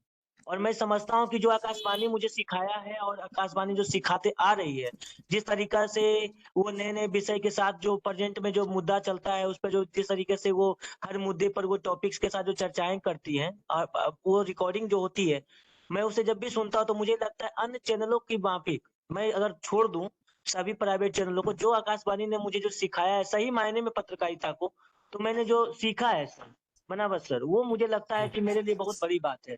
मुझे नहीं पता कि मैं भविष्य में आकाशवाणी में काम करूंगा कि नहीं करूंगा, लेकिन ये बनावत सर आपके आशीर्वाद से, आप लोगों के प्यार से, मैं प्रत्येक दिन आकाशवाणी के ही बुलेटिन को मैं शेयर करता हूँ। किसी प्राइवेट चैनल का मैं तो ये किसी सोनू, प्रचार प्रसार में इसके लिए देखिए, भारतीय सूचना सेवा के विज्ञापन निकल रहे हैं समय समय पर। आप उनमें बैठिए, और यदि उसमें पास हो जाते हैं और इंटरव्यू में क्लियर हो जाता है, तो आपको मौका मिल सकता है आकाशवाणी। और पिछले 2-3 साल में हमारे कई विद्यार्थियों को भी अवसर मिला है उसमें। तो आप निराश मत होइए, अपना मेहनत कीजिए, और उम्मीद करते हैं कि सफलता मिलेगी, है ना? जी चलिए, हाँ सर, प्रियंका जी, धन्यवाद सर। Vote of thanks. तो एक शेर भी बोल दूं? बिल्कुल बिल्कुल। आकाशवाणी अच्छी आवाजों के लिए याद किया जाता है सर, और आपको अभी तक भी याद है वो पुराने प्रोग्राम्स, और हम सबको भी जो उस दौर के हैं। जी आकाशवाणी के प्रस्तुताओं के लिए एक शेर कहती हूँ कि इतना खूबसूरत है उनका अंदाज़ गुफ्तगू कि जाग उठी हसरतें और आरज़ू, बस अब तो है दिल में एक ही जस्तजू कि हम भी गुफ्तगू करें उनके हूबहू। वाह वाह, क्या बात है, वाह। बहुत सुंदर बहुत सुंदर, बहुत सुंदर, बहुत खूब रेशमा मैडम, बहुत खूब। शुक्रिया शुक्रिया। एक जी। तुकबंदी की थी कुछ स्टूडेंट्स को बताने के लिए कि बोलने का हुनर कुछ तो गॉड गिफ्ट होता है, और बाकी अगर हम दूसरों को भी सुने तो आकाशवाणी को बहुत लोग सुनते हैं, फिर वो लोग उतारते भी हैं उन आवाजों को अपने उसमें प्रसारण में। बिल्कुल तो बस यही है कि आकाशवाणी अच्छी आवाजों का पर्याय रहा है, बहुत मेहनत से प्रोग्राम प्रेजेंटेशन होते हैं। जी So thank you, Bhanavar sir, and thank you, चलिए Bharati बहुत Vidyapeeth, for ji giving us the धन्यवाद। opportunity. Thank you. हाँ Priyanka ji, vote of thanks. बिल्कुल, चलिए अब वोट ऑफ थैंक्स दे देती हूँ सर। मैं भी वोट ऑफ थैंक्स से पहले रेडियो के बारे में 4 पंक्तियां बोलूंगी, बिकॉज मेरा अभी एक लगाव है रेडियो से और स्पेशली आकाशवाणी से, बिकॉज आकाशवाणी में युवा प्रोग्राम्स ने ही मेरा वो इंटरेस्ट डेवलप किया towards podcasting, towards dubbing, towards radio. So कुछ लाइंस रेडियो के लिए। रेडियो की शक्ति अनोखी और निराली, दुनिया के कोने कोने में सुनने वाली, जानकारी का सागर, मनोरंजन का खजाना, हर किस्म के लोगों को रेडियो ने अपनाया। तो चलिए इसी तरीके से हम रेडियो को अपनाएं और रेडियो के इस सागर को, रेडियो के इस मनोरंजन को अपनाएं और उसे एक पॉजिटिव वे में ले। इसी के साथ मैं जो भी आज के स्पीकर्स हैं उनका बहुत बहुत धन्यवाद करूंगी। I would like to extend my sincere gratitude to our speakers, miss Reshma Khan ma'am, assistant director of program at Akashvani Jaipur. Ma'am ने बहुत अच्छे से सारी चीजों के बारे में बताया, मैम ने चैलेंजेस के बारे में बताया, मैम ने किस तरीके से हम खुद को प्रूव कर सकते हैं, खुद के अंदर वो टैलेंट इम्बाइब कर सकते हैं, वो सारी चीजें बताई। और मैम रियली मैंने आपकी आवाज को सुना, मैंने आपकी वॉइस मॉड्यूलेशन को सुना, और टू सम एक्सटेंट मैं बहुत ज्यादा एक्साइटेड हो गई सुन के कि I want to make it like this, and seriously I want to make it like this. apart from this, thank you so much Shri Jayesh Pandey sir, program head of radio. Sir, thank you so much. आपने बहुत अच्छा से clarification दिया about challenges of radio, about the ups and downs which comes in radio, and उन सारी चीजों के बारे में एक ट्रांसपेरेंसी के को मेंटेन करते हुए बताया कि किस तरीके से रेडियो एक अभी भी एक उम्मीद जगाता है, और हम एज एन युवा जितने भी लोग हैं वो कहीं ना कहीं वो क्रिएटिविटी रेडियो में ऐड कर सकते हैं। And thank you so much, Shri Yogesh Kanwar sir, retired program executive of AIR Jaipur, for sharing your insight in the same topic, that is radio broadcasting. Radio broadcasting बहुत wide topic है और sir लोगों ने इतनी briefly इतना कुछ समझाया। सो मुझे मैं पीएचडी भी इसी टॉपिक पे कर रही हूँ, तो मुझे बहुत ज्यादा कॉन्सेप्ट क्लैरिटी हुआ। और सर मैं बिल्कुल ये स्कोप रखती हूँ कि मैं आप लोगों से फ्यूचर में कनेक्ट होंगी, इंटरव्यू के लिए बातें करूंगी, और इसी तरीके से इंफॉर्मेशन अपने माइंड में इस टॉपिक को लेकर ऐड ऑन करूंगी। थैंक यू सो मच बनावत sir, thank you so much Huda sir, because आप दोनों की वजह से मैं सारे एक्सपर्ट से कनेक्ट कर पाई। और थैंक यू सो मच आज के पार्टिसिपेंट्स, आपने हमारे साथ कनेक्ट किया, इस सेशन को और ज्यादा इंटरेक्टिव बनाया। चलिए मेरी ओर से भी विशेष आभार प्रोफेसर हेमंत जोशी जी, डॉक्टर बाला लखेंद्र और डॉक्टर महादेव जी का और सोनू का, जिन्होंने अपने अनुभव और विचार हमारे साथ शेयर किए और इस विषय को कुछ नए तरीके से भी सोचने के लिए प्रेरित किया। निश्चय ही तकनीक ने पूरी दुनिया बदल दी है। न्यूज AIR न्यूज ऐप जो है, अब वो दौर खत्म हो गया जब महादेव जी कर्नाटक में उनकी कोई टॉक आ रही है आकाशवाणी बेंगलोर से, मैं उसको यहाँ बॉम्बे में या जयपुर में कहीं भी बैठा रहूं सुन सकता हूं, या आकाशवाणी जयपुर से मेरा प्रोग्राम है वो देश दुनिया के किसी हिस्से में आप सुन सकते हैं। यहाँ तक तकनीक पहुंच गई है ना। बनारस में यदि बालाजी कुछ कर रहे हैं आकाशवाणी के माध्यम से तो हम सुन सकते हैं देश के किसी भी हिस्से में हो। तो ये तकनीक ने हमें पूरी दुनिया को सिमटा दिया है, लेकिन गुणवत्ता वो सबसे महत्वपूर्ण है, तभी किसी व्यक्ति या संस्था का जो है अस्तित्व बना रहेगा। इन्हीं भावनाओं के साथ एक बार फिर आप सभी को राष्ट्रीय प्रसारण दिवस की शुभकामनाएं। और फिर अभी अगला हमने वेबिनार फिक्स नहीं है, जैसे भी फिक्स होगा लिंक हमारा सेम है और सोशल मीडिया नेटवर्क के थ्रू आप तक सूचना पहुंचेगी। और हमारा जो व्हाट्सएप ग्रुप है उसमें लगभग 750 लोग हो चुके हैं। जो लास्ट मैंने देखा था 765 के आसपास है। तो मैंने लिंक इसमें शेयर कर रखा है चैट बॉक्स में। आप सबसे रिक्वेस्ट है कि व्हाट्सएप ग्रुप ज्वाइन करें। यूट्यूब पे लगभग 350 से अधिक एक्सपर्ट्स मीडिया के अलग अलग विषयों पर संवाद कर चुके हैं। तो हमारा यूट्यूब चैनल भी आप सब्सक्राइब करें और जब संभव हो, करीब 2-250 घंटे की रिकॉर्डिंग है मीडिया से जुड़े हुए विषयों पर, तो आप अपनी सुविधा से इनको सुन सकते हैं और अपने ज्ञान वर्धन के साथ साथ उन यूट्यूब के जो कमेंट्स बॉक्स है उसमें कमेंट करके भी हमारा मार्गदर्शन उत्साहवर्धन कर सकते हैं। इन्हीं शब्दों के साथ बहुत बहुत आभार, धन्यवाद, जय हिंद,